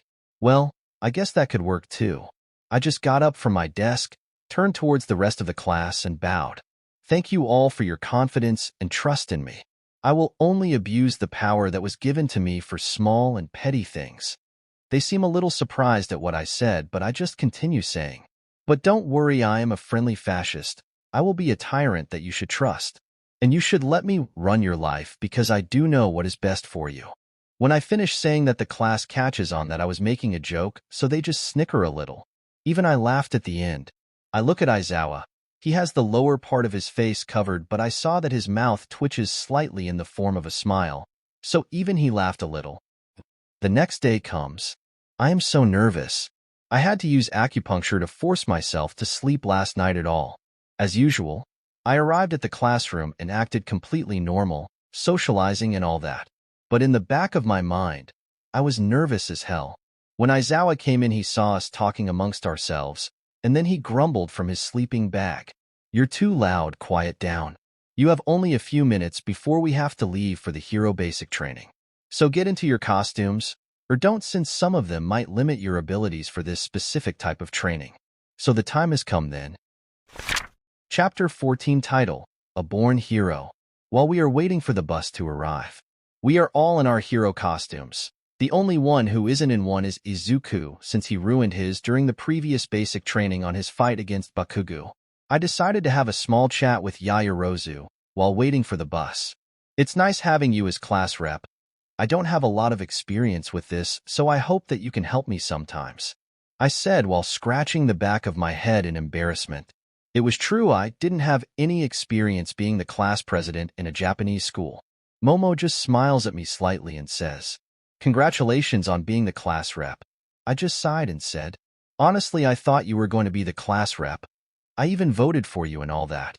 She just blushed a little at that. Thanks. I see that she is too embarrassed to carry the conversation, so I do it. Actually, not only was I surprised that people voted for me, but I was also surprised that I got so many votes. I mean, that is crazy. Azui decided to take this time to intervene and said, "We all saw what you did in the cafeteria. It takes great courage and calm thinking to do this. You also showed that you are good at leadership." Plus. She also blushed a little and continued, "When you were saying all of that stuff, you kind of looked like All Might." Kirishima decided that he also wanted to intervene and said, "Yeah, that was so cool back then. You had an awesome moment just like that one time in middle school." When they heard Kirishima say that, all of the students wanted to hear what he had to say, but it was interrupted as the bus arrived. Then Ida asked me, "Class rep, do we form a line based on our numbers in class?" I just wave at him casually while smiling and say, "There is no need for that. It is a type of city transport, and seating isn't something that must be policed over." When he hears that, Ida just bows down and says, "I understand. Thank you for informing me." I just smile and say, "No problem, Ida."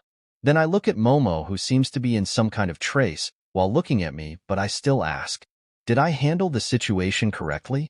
Should I have done something different, or anything like that?" She seems surprised at my voice, before giving me a kind smile. Beautiful and adorable, a truly deadly combination. "Yeah, you handled it perfectly in my opinion. You have a way with people, Kaminari."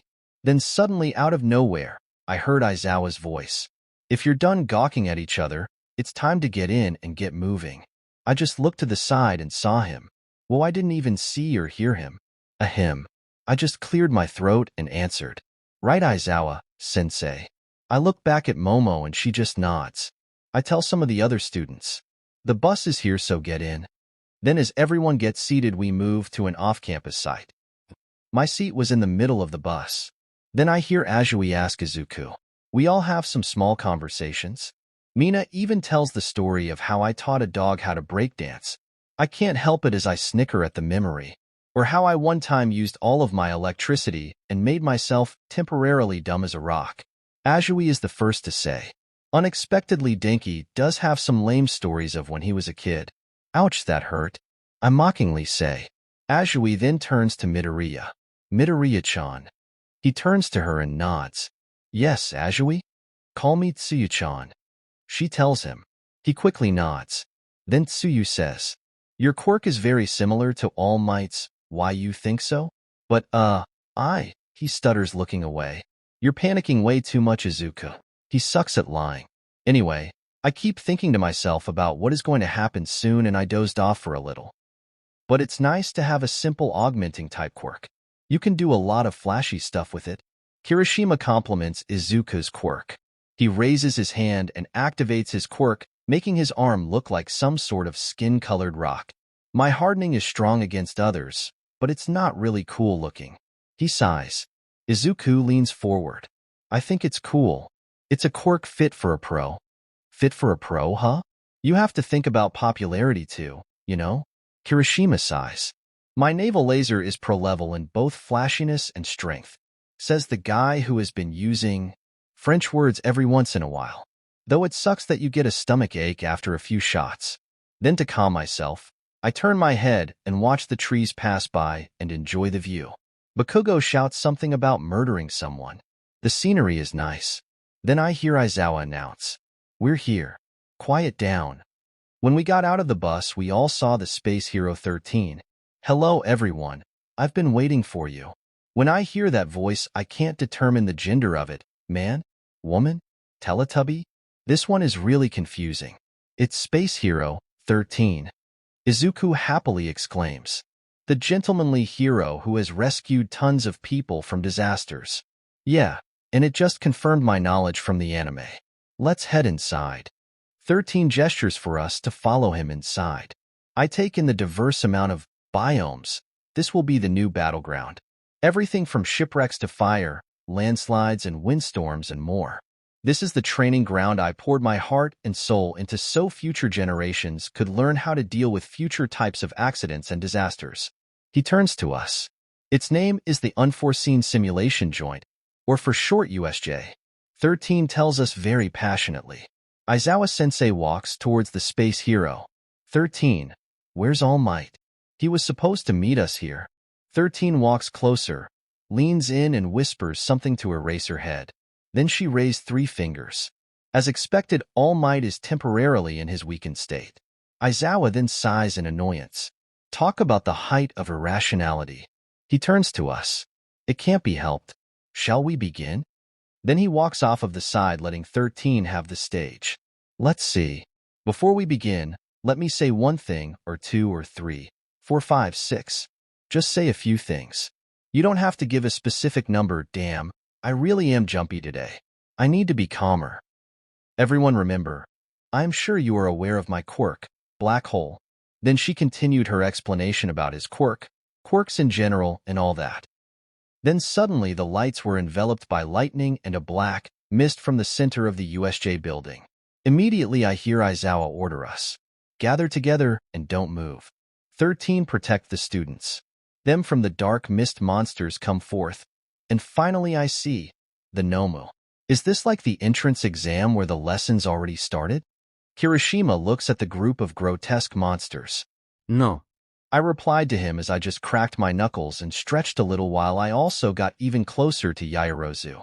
Kirishima looks at me confused. Then I frown and grimly add, those guys are the real deal. They are villains. Chapter 15. USJ. While all of the villains entered through the dark mist portals. Don't move. Aizawa-sensei shouts as some of the students took a step forward. As I take in the various villains, the one that stands out the most aside from the guy covered in hands is Shigaraki. Then there is the Dark Mist Man, Kirojiri, quite the sad story he has. Then there is the most powerful person in here, the one with a bird beak and exposed brain, Nomu. But how? There's no way they could get into a hero school. Kirishima exclaimed, immediately analyzed the situation and started explaining it to the others. There's always a limit to the capabilities of a person's quirk. If I were to take a guess, I'd say that they are only in this area. Now it's a matter of how it works. Does the user get tired the more they use it? Or perhaps the number of people teleported? Perhaps it is the distance that is the limiting factor? I do not think that they can just port willy-nilly. They don't need a direct line of sight. Perhaps they somehow got the geographic location and used that to make a point-to-point portal with that Mistman's quirk. If that is the case, then he could have theoretically teleported into the school.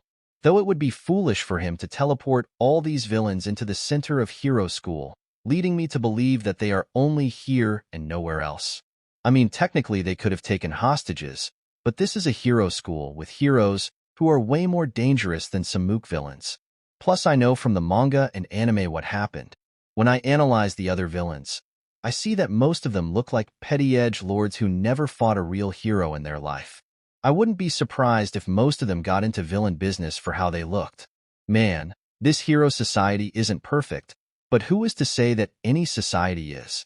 Todoroki is looking at me. Then he sighs and turns back to the villains. This will be difficult then. Whatever the case with the teleporter, maybe there's still the issue of sensors not picking them up, meaning that they have someone who can block transmissions. They attack at the moment when a class is taking place, meaning they have a schedule of our class since this place isn't used as often as other training fields. They have the perfect opportunity to isolate us just by having someone with a quirk that interferes with signals. I take out a small earpiece from my hero suit's hidden pockets. Those are useful. I have a lot of weapons on them. I wanted a gun too, but it seems that they wouldn't give me that. Todoroki is right. I can't get a signal. This is bad, since it means that this thing was planned then. Todoroki nods. And if this was planned, then they have a goal in mind and probably a way to achieve it.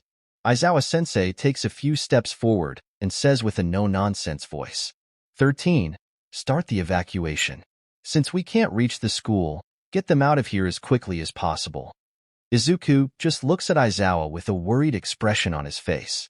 Sensei, please don't tell me you want to fight them alone. Even with your quirk, there are too many for you to win. Your fighting style revolves around capturing after erasing the target's quirk. You won't last in a frontal battle. Pro heroes aren't just one-trick ponies. 13. I'm leaving them in your hands. Aizawa prepares to lunge forward, and then he jumps down the stairs.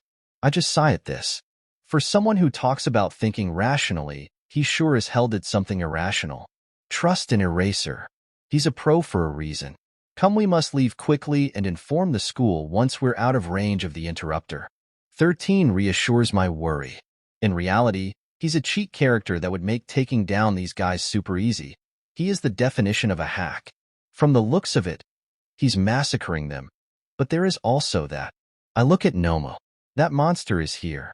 He just tossed a four-armed guy into the ground with his scarf into the other three villains like some sort of ultimate move from a fighting game. Midoriya is in his nerd land of analysis, overlooking the battlefield and murmuring something. Let's go. I shout at him as everyone starts running to the exit, though I do keep myself close to Jairu and Momo. When we're about halfway to the USJ exit, the Mist Man appeared before us. I will not allow you to leave, he states in what sounded like a gentlemanly voice. He just continued. A pleasure to meet you. We are the League of Villains. Then he continued in his polity-sounding voice saying, it may be presumptuous of us, but we have invited ourselves into the home of heroes, the UA High School, to have All Might, the symbol of peace, take his last breath. I believe All Might should have been here. Has there been some kind of change? That teleportation quirk of his is truly good. I wished I had a quirk like that. Well, whatever the case may be, this is the part 1 I'm here to play. The mist starts to expand. Kirishima and Bakugo immediately jump at him to bring him down. I just say to them, wait, you idiots. Bakugo unleashes an explosion covering the place with dust and making it hard to see anything in front of us. Did you consider that you'd get beaten by us before you did it? Kirishima asks the villain hiding in the smoke. My, that was close. With you being just students, I almost forgot. You are excellent golden eggs. He reforms with a metal neck brace around his neck. From the anime, I also know that is also his weak point. Out of the way, you too. 13 has her pointing finger aimed at a villain. My job is to scatter you and torture you to death. His mist spreads around our group. All I see is black. Next thing, I see a rock.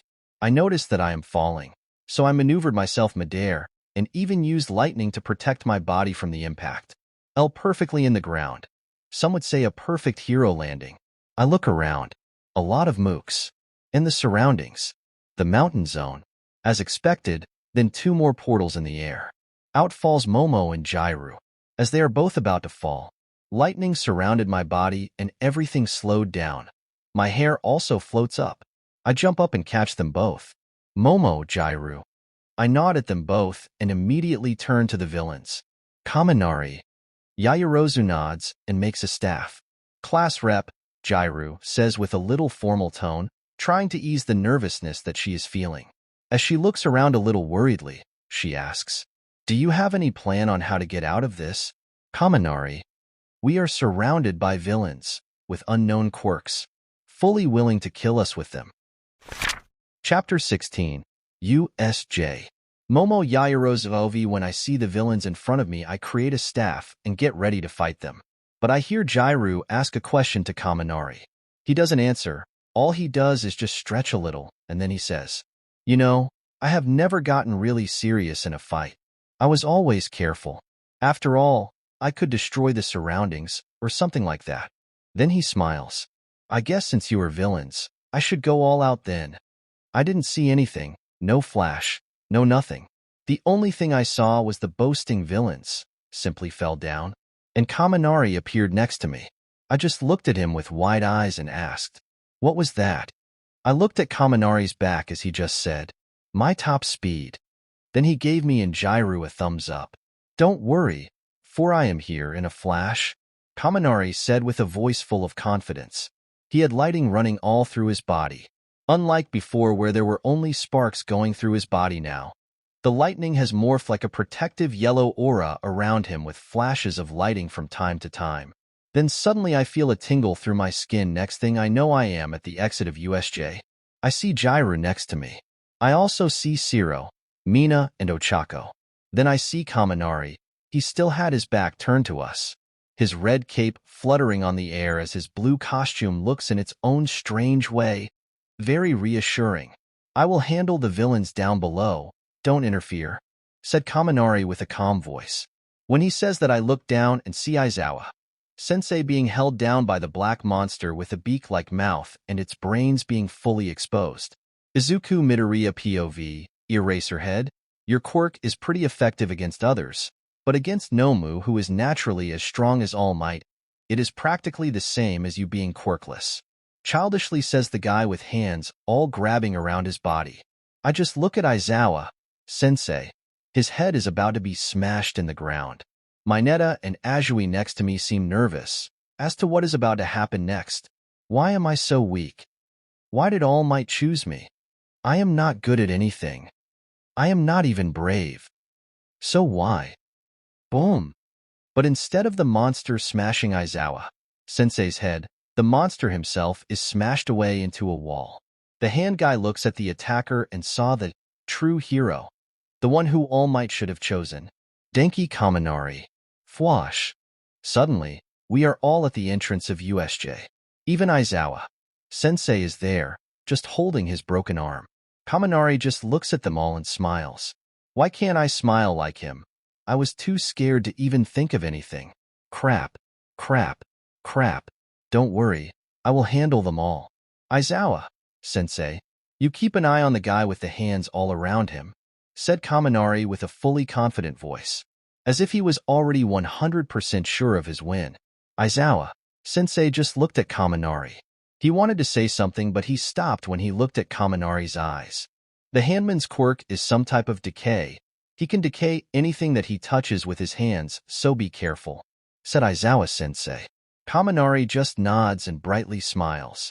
Don't worry, I will use my full power and go all out, reassured Kaminari. General POV Kaminari just looked at the villains in front of him.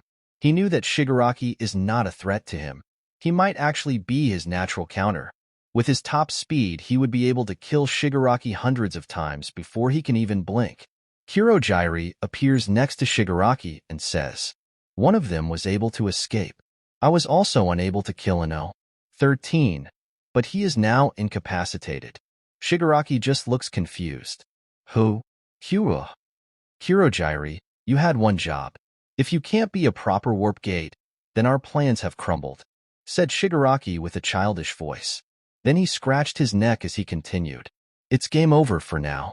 There is no doubt that if they throw dozens of pros at us, we can't win.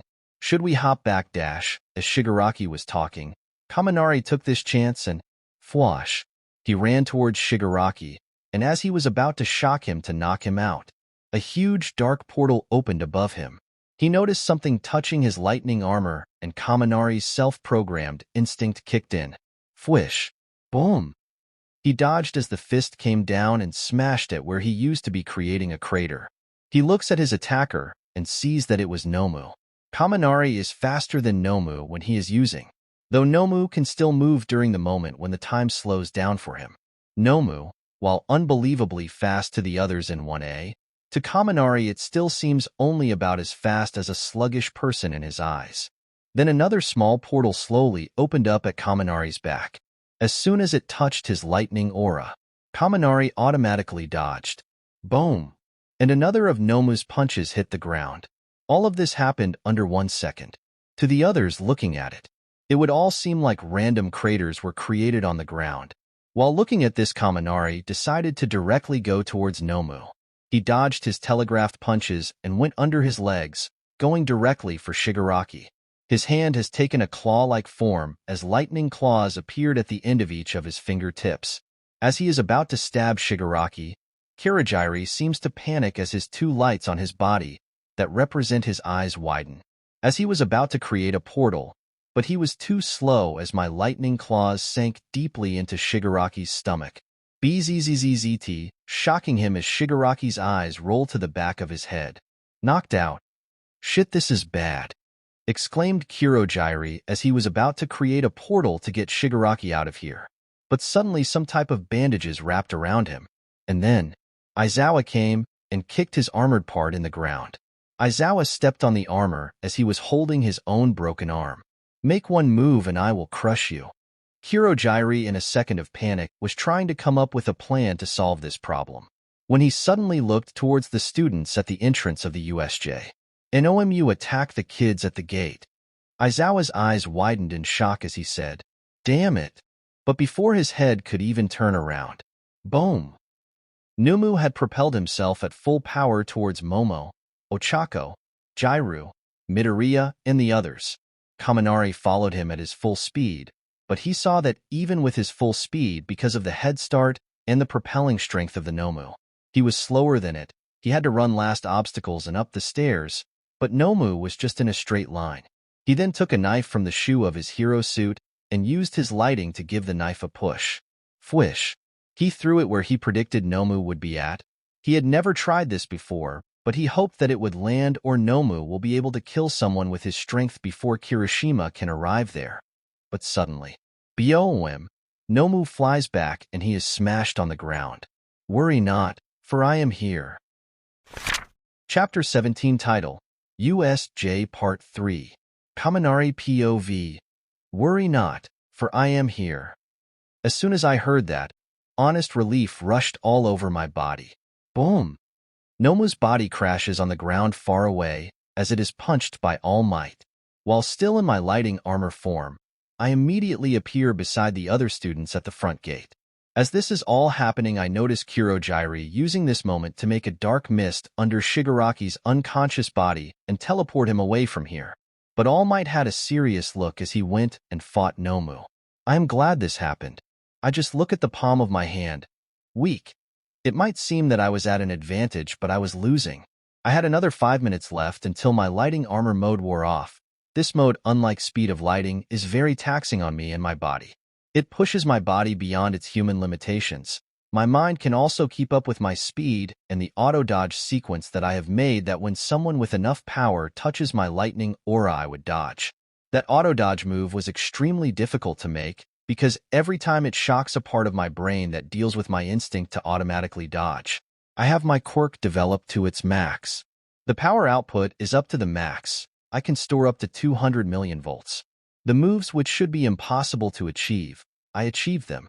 I have made my quirk something amazing, and when I become a pro hero, I could probably reach the top 5 with my quirk. But that isn't enough. I just look at All Might fighting Nomu. He has an easier time fighting Nomu now than during the canon timeline. With Aizawa there to cancel some of Nomu's quirks, it was no difficulty for All Might to blast Nomu away. It couldn't absorb the shock from All Might's punches, so it just looked too easy for All Might as they fought. Haha, that took more than 100 punches. Back in my good days, I would only need 2 to deal with opponents like him. I guess my power has been getting a little rusty, said All Might with overflowing confidence in his voice. Today I saw where I was with my power. I saw how I would compare to number 1, and from what I saw, I felt unbelievable despair. Not from the villains or anything like that. What made me despair was the difference between me and All Might at 100%. I was nowhere close. Plus, with the quirks of the previous one for all holders, that was an unreachable gap between me and future Izuku at 100% with all of those other quirks. I don't like other people being better than me. I despise and hate people who are better than me. I loathe them. So I shall get stronger. There is still time until shit hits the fan. This battle has shown me my limits, and I am going to plus ultra out of them. I am going to surpass them all. One thing I miss in my arsenal is high-damaging moves. The type of moves that could take out Nomu. That is why I could only dodge and run away from Nomu, because I didn't have a movie to finish it off. I did ask for a sword in my hero costume, but all they gave me was a knife, so that was immediately out. I understand their reason that giving an untrained kid a sword doesn't seem smart, but come on now. I was planning on asking Momo to make me one, but the sword wouldn't be able to handle the heat released from my electricity. My quirk doesn't allow me to control electricity outside of my body. Also, I understood that I have made changes from the canon timeline, but they were changes I was willing to make. All Might wasn't injured at all when dealing with Nomu, so he will have an even higher chance of winning when he fights All for One again in the future. This is a change I needed to have an advantage over villains. Also, Aizawa's quirk is not weakened either since Nomu did not blast his head against the pavement floor. I am unsure about some things. This weakness and helplessness I feel are strangling me. I need more power. I need to work harder and work smarter. My father in my first life always said that the world doesn't owe me anything. I am not going to complain about how I got reborn with such a mediocre quirk when compared to the ones like Todoroki or One for All and so on. I made the choice to not try and take One for All due to the consciousness of the previous holders being inside it. But I can still feel as if the Reaper's scythe is around my neck at every decision I make. One wrong decision is all I need to die. Am I gonna lose this second chance at life from one of my mistakes? And just like that, everything ended. I have a heavy feeling in my heart like it could explode at any time. Dying again. Will I reincarnate again? Or was the first reincarnation just a fluke? I don't know. Reincarnation has numbed my fear of death, but not erased it. I lived my first life to the fullest. I had a lot of regrets, but everyone has those. But I am selfish enough to want this chance at life too. After some questions from the police and investigators, they let us go. My classmates congratulated me and so on. I just smiled at them and acted like I just did the right thing with a calm face. But, I can't handle it. This is terrifying. I could die at any moment. I feel extremely uncomfortable. Even though I wasn't injured at all, I just went to the infirmary. When I opened the door, I just saw Midoriya and All Might in his skinny form, talking about something. I didn't pay attention and neither cared about any of it. I just went towards Aizawa's bed, but he seemed to be sleeping, damn. I guess. I just looked at All Might and Midoriya. They had noticed me and were just looking at me with nervous faces. Were they scared that I had heard what they were saying? Well, I did, but it was stuff I already know. Excuse me, are you a member of the teacher's facility in U.A? I asked All Might with a serious voice. All Might seems a little unsure of something when I ask that. Yeah, I am.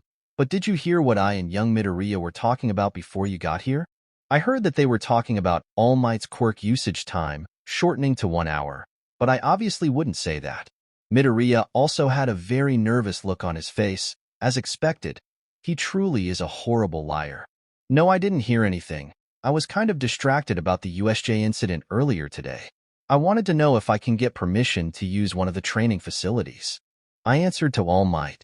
Midoriya looks at me with a shocked look on his face. After all, I don't have that cheery look on my face anymore, and I am acting differently from the usual 100% confident guy, with a smile on his face. Even All Might noticed this. After all, he is my teacher when he is in his buff form, and he has always seen me as the cheery type of guy. Of course you can use them, just tell me the time that you will be using it for, and when you will start using it, said All Might with a smile on his thin face. I will use it starting from right now. The period will last until it is time for the UD, a sports festival, to start. I will be in there for every waking hour. I will sleep there, eat there, and everything else. I would like to ask Cook Rush to make me food for that time. From my knowledge of the past sports festivals, they will be held after 2 weeks from now. I said all of this with a straight face. Izuku was looking at me with a face that completely signified his shock. In his wide eyes there was a look of admiration directed towards me. That is annoying. General POV: when All Might sees the determination in Kaminari's voice, he can't help it, as one of his stray thoughts went towards a dark thought in his mind. If he had met Kaminari before giving One for All to young Midoriya, who would he have chosen as his successor? Even he doesn't know the answer to that question. Or more likely, he doesn't want to know.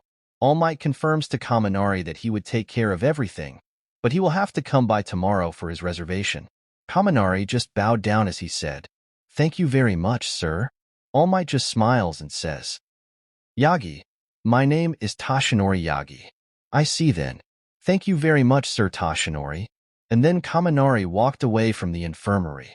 All Might could only sigh a little and scratch his head as Midoriya took this time to ask, "But sir, wouldn't Kaminari's parents be worried about him and they wouldn't allow him to do something like that?" All Might just looks at Izuku. Young Midoriya, in the written acceptance exams the question, "Why do you want to be a hero?" The answers are usually the same, except Kaminari Denki. In all of A's history there was never an answer like that. Izuku looks even more curious and asks, "What was his answer then, sir?" All Might looked conflicted as he said, "Because being a hero is all that he has left." Chapter 18. New Super Move. Kaminari POV got to the training ground as All Might had promised. It was one of the empty training grounds that had different rock formations all around me. I was still in my school uniform, so I slipped off my shoes and took off all of my clothes. When it was just me in my boxers, I looked around and saw the well-lit training ground. The first thing I did was enter my strongest form. I just traversed around a little around 10 minutes before I started feeling my mental capacity start to drop. Before I went full retarded, I stoked the electricity outage and fall on my back. I don't mind the hard rocky ground hitting my back since I have my muscles to protect me. Sigh. I have the speed that even surpasses All Might, not by a lot, but I can confidently say that I am faster than him. My reaction speed is also faster since I can auto-dodge. What I miss in my arsenal though is a strong move that can kill something like Nomu in one shot. Something that can be called my hidden ace. If I could control the lightning I generate, that wouldn't be a problem since I could easily wreck someone's body by running lightning through their bodies and manipulating it for critical damage. I can store up to 200 million volt inside of me. That is 1/5 the power of a lightning bolt. It might not seem a lot if I put it like that, but to someone like me, I can confidently defeat any student in UA with maybe the exception of Mirio. 2 days have passed since I started thinking of this problem. After another day at school, I just put down my school bag. I finally got a breakthrough. I have been concentrating on the biological side of electricity by allowing myself to easily surpass human limits. I completely forgot the physics applications of electricity. I have been concentrating too much on trying to copy anime and forgot that I can use real physics ideas on this. First, I pulled out a physics book about electricity that I had been reading every free second that I have had these couple of days. I just smile. This should work. I take out my wallet and pull a coin. I take off my clothes to not get them dirty. Then I take a deep breath and flip the coin in the air.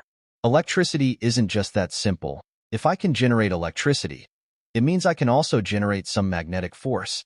I take another deep breath and use electricity on my hand as the coin flips down towards my hand. I just smile and flick the coin with my thumb. Boom. A sonic boom is created as boom. The coin goes through the rock formations, all of the rock formations, creating huge holes through all of them and leaving red circle-formed holes in them with a red overhue. Inside where it pierced, showing the heat, boom. It even pierced through the ceiling of the training ground and flew towards the sky. Ha ha ha ha. I can't stop myself from laughing like a madman. That was way more powerful than an all-might punch. That could kill Nomu in one hit. I looked at my hand if it had any injuries. There were none. Yes, this is the power I wanted. Now, I just need to go beyond it again. It was a perfectly spammable move. It doesn't even use an excessive amount of electricity. And this does give me some more ideas on how to use this. I just lie down on my back. Now I can finally rest a little. I remember back in my first world, brother used to say that hard work doesn't always translate to results. So it's better to work smarter than harder. But Big Bro was kind of a psycho, so I should take his words with a grain of salt. I still remember that one time when I asked him what he would do if I was killed in an accident. Flashback. I was eating a pica that I bought with my brother's money. I see that he is also on the table sitting opposite of me, eating some bean soup. I looked at him and asked a stupid question. So what would you do if I died? He just looks at me and raises a questioning eyebrow at me. WTF? I just literally woke up and you ask questions like this? Why don't you just ask me to go and stop 3 buildings on fire while you are at it? I just sigh at this. Come on now, no need with your dry sarcasm, brother. But really though, what would you do if someone killed me? Brother seemed to think a little, then he said, well, if someone killed you, I would obviously rape his mother and sister in front of him and then torture them. After that, I will use a rusty spoon to slowly dig out the testicles of the guy until they are all gone. My brother said all of this with a casual tone as if talking about the weather. He was different from the times and how he acts with people in public. For the first time in my life, I understood what type of person my brother was. He was cold, calculative, and manipulating. But above all else, he was strong. One time I asked him, brother, I would love to be like you. Teach me how you do it, how you manipulated that shopkeeper. Brother just looked at me and sighed. Listen, little bro, you are not going to be like me. You can't be like me. I had certain experiences that taught me how to become like this. You don't have them, but you have another weapon that you can use. Oh yeah, and what is that? He just smirked at me. Pity. Pity? I asked him curiously. His smirk widens. Yep, pity. Weeping about tragedy isn't going to change anything about it. So better move on and use this disadvantage into an advantage. Flashback ends. Act like prey, but be a predator. Use pity to lure in your victims. That is one of the last lessons that my brother taught me. But for all of his intelligence and cunning, my brother still died way before me. I wonder what he would have done if he was in my place. Heh, he would probably be ruling the world by now. He, or probably being a normal person. God, he was an asshole, funny, but still, he wouldn't even deny it and just joke about it. His actual last lesson before he died, he just said, if you are going to try to do something, be sure to be the best at it. I feel some tears flow from my eyes as I recall my memories with him, remembering another piece of his useless excuse about how he acted behind closed doors. Narcissism that can be backed up is called confidence. Chapter 19 title, Secret Relationship. The next day after I learned how to use Railgun, I have a happy smile on my face that I can't wipe off. I am not going to lie to myself. I am very excited. I was planning on asking out Momo today. Obviously not making it seem like a date. That would be dumb. Most guys don't get a date because they asked for a date. I need to be subtle with this. Also, Momo is too dull and innocent to understand and most likely will not accept when asked a direct question to go on a date. So it's time to put my game face on. It has been a long time since I asked anyone out or been on a date, but I will still use my strongest manipulation method called pity. General POV. During lunch break, everything was normal. In 11 days would be the sports festival, so everyone was trying to better themselves in certain ways. Kaminari and Class 1A were all seated at the same table. They were all discussing things like battle and all that. Even Bakugo was acting cordial as he talked with Kirishima. Kaminari had a calm look on his face as he looked at Momo. He has been strangely quiet ever since the USJ attack. Even though he still smiles when he sees everyone, the smiles seem more forced now. The class didn't want to see their class president and their friend who saved them during the USJ, pushing himself beyond his limits while trying to save them. Mina, who had known Kaminari since they were kids, was the most worried. She had never seen him so worried. Hey, Kaminari, called out Mina, but to her surprise, Kaminari was distracted and kept looking at his food. She gets a little upset at this and decides to loudly scream, Kaminari, wake up. Immediately Kaminari is startled at Mina's shouting. He then looked at Mina, with wide eyes full of surprise and unexpectedness. How can I help you, Mina? Said Kaminari with an unusually calm tone in his voice and no smile on his face. Mina just pouted at Kaminari. Come on, Kaminari, stop being so gloomy. When Kaminari hears that, he just smiles and clasps his hand as an apology. Sorry about that. I have been too distracted lately. But even though he said that Kaminari still wasn't like his usual self for the rest of the day. After all, classes had ended. Toru, who has the invisibility quirk, went to the bathroom, and as she was coming back she saw something. Kaminari and Momo were talking about something. I wonder what they are talking about, thought Toru as she still kept trying to keep herself from listening in as it would be kind of disrespectful. But in the end, her curiosity got the better of her. So she took off her clothes, rendering her truly unseen to the eye. She got close to them, and she heard Momo say, "I don't know any normal place where we could meet up. Well, can you meet me at the Shikatsu Boulevard? I can show you around, and then we can talk a little," said Denki, as he had a small smile on his face. Momo nodded and confirmed, "Sure, let's meet in there. Charlotte will drive me to the boulevard." So when Kaminari became president of the classroom, he had suggested that all of the 1A class make a group online where they could chat together. So that is how Toru got the phone numbers of all the rest of the members of the classroom and notified them about what was happening. She asked them if any of them would be interested in follow them on their secret date. These are the replies that she got. Aoyama: "No, madam, I, unfortunately, am very busy today." Mina: "W. What in no way Kaminari is dating Momo? This can't be happening." Azui: "Sure, frog emoji." Ilda: "It is common courtesy to not interfere in another student's private life. We should stop this at once." In the end, only Midoriya, Ochako, Mineta, Jairu, Azui, Kirishima, Shiro, Mina, and Toru went to stealthily follow them. As they did so, they saw Momo arrive 15 minutes earlier. That was around the time they arrived too. But Kaminari was already there. They couldn't help but think that Kaminari being very punctual was weird. He always had this fun, almost playboyish personality. But he strangely is a good student, studies a lot. Actually never had a girlfriend. Mina and Kirishima confirmed that. He is also a hard worker with amazing kindness. Midoriya especially had a huge blush as he looked at Momo and Kaminari talking and genuinely smiling together. Izuku was amazed. He has never even known someone close to him who dates or does anything like that with girls. Then Jairu uses one of her Quirk earphone jacks and pokes them into the ground to listen to the conversation Momo and Kaminari were having, and then she started explaining to the others what they were saying. But on the other side, Kaminari was laughing with Momo about some joke that he made. And then I just went completely dumb, and the only thing I could think of was making an okay hand sign and say, "Yay." Momo giggled at what Kaminari was saying. It's hard to imagine the Denki Kaminari being any less than perfect. Kaminari's smile turned a little sour, and his expression twisted like he just ate a sour lemon. "I am nowhere near perfect. I couldn't even protect you and my friends. If All Might hadn't come during that last moment, I don't think I would have even been fast enough to save any of you guys." Momo also became unsure of what to say, but in the end, she just simply said, "We can talk about it." When she heard what she said, she blushed.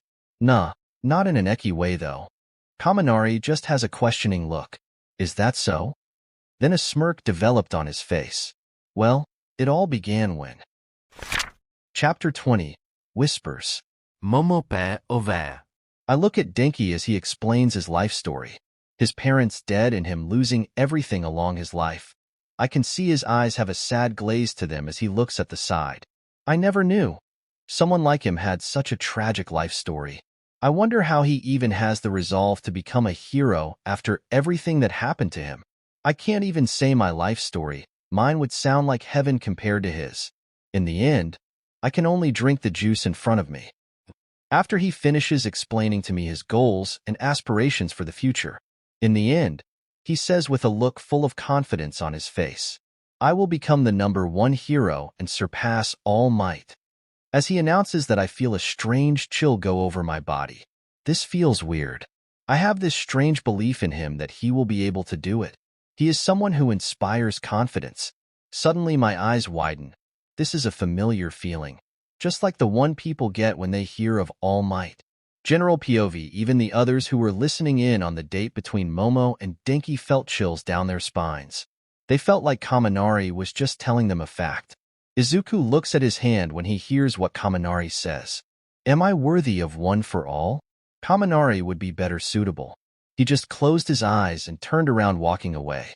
Ochaki notices this and asks him, Izuku-kun, where are you going? He doesn't say anything as a look full of determination appears in his eyes. To train. I must train harder, or I will never be able to defeat Kaminari. All Might said that during the sports festival, I need to show that I am the next symbol of peace and say, I am here. 2 weeks pass by, and the time of the sports festival comes around. Kaminari spends this time doing extensive training. As he is along the hallways, he can't help but be a little nervous about what he is about to do. This will increase his fame, but at the same time, it will put a lot of pressure on him. As Kaminari was unsure of something, he imagined what his brother would tell him at this time. Dominate them. You can do it, for you are my brother. Immediately, Kaminari stops walking for a split second and swears that it felt real, as his brain stimulates the scene. He was always best under pressure. So he thinks of the greatest pressure that he could think of. It was a really silly thing, but it helped him get his game in the game. Kaminari kind of lies to himself, thinking that his brother was staring at him. His body pumps adrenaline. His eyes concentrated on one simple goal. I must dominate them. As he walks to where many other freshmen are too. Many people murmured around him, but Kaminari was a little distracted. Still, he heard the excited and nervous whispers all around. He looks at Momo and says, Good luck, and be careful. Momo nods back at him too. I hope to see you in the finals then. They both have nonchalant looks as they say that. They are more concentrated on the soon-to-come exam. Kaminari nods in her direction. He won't be paying any more attention to her, and he will now concentrate on the competition. Though he is confident, even though it might be only his brain playing tricks on him, Kaminari can't help but instinctively listen to the whisper. His brother has always been correct about everything he has done. Midoriya looks around nervously as he sees the many people from the stands cheering at them. That is what Midnight seductively walks on the stage, making most of the hormonal teenagers here drooling as they see her. Swish. She swipes a short whip on the side, and as she notices that everyone is paying attention to her, she says, Now, play fair. The students start whispering about her very 18-plus outfit. Silence. Now freshman representative, Denki Kaminari 1A, calls out Midnight. Kaminari just walks forward with no problem, and he stands in front of Midnight, unlike the other hormonal teenagers around here. He has a calm look on his face as he takes the mic from Midnight. He turns towards his fellow students and thinks about the speech that he wanted to give.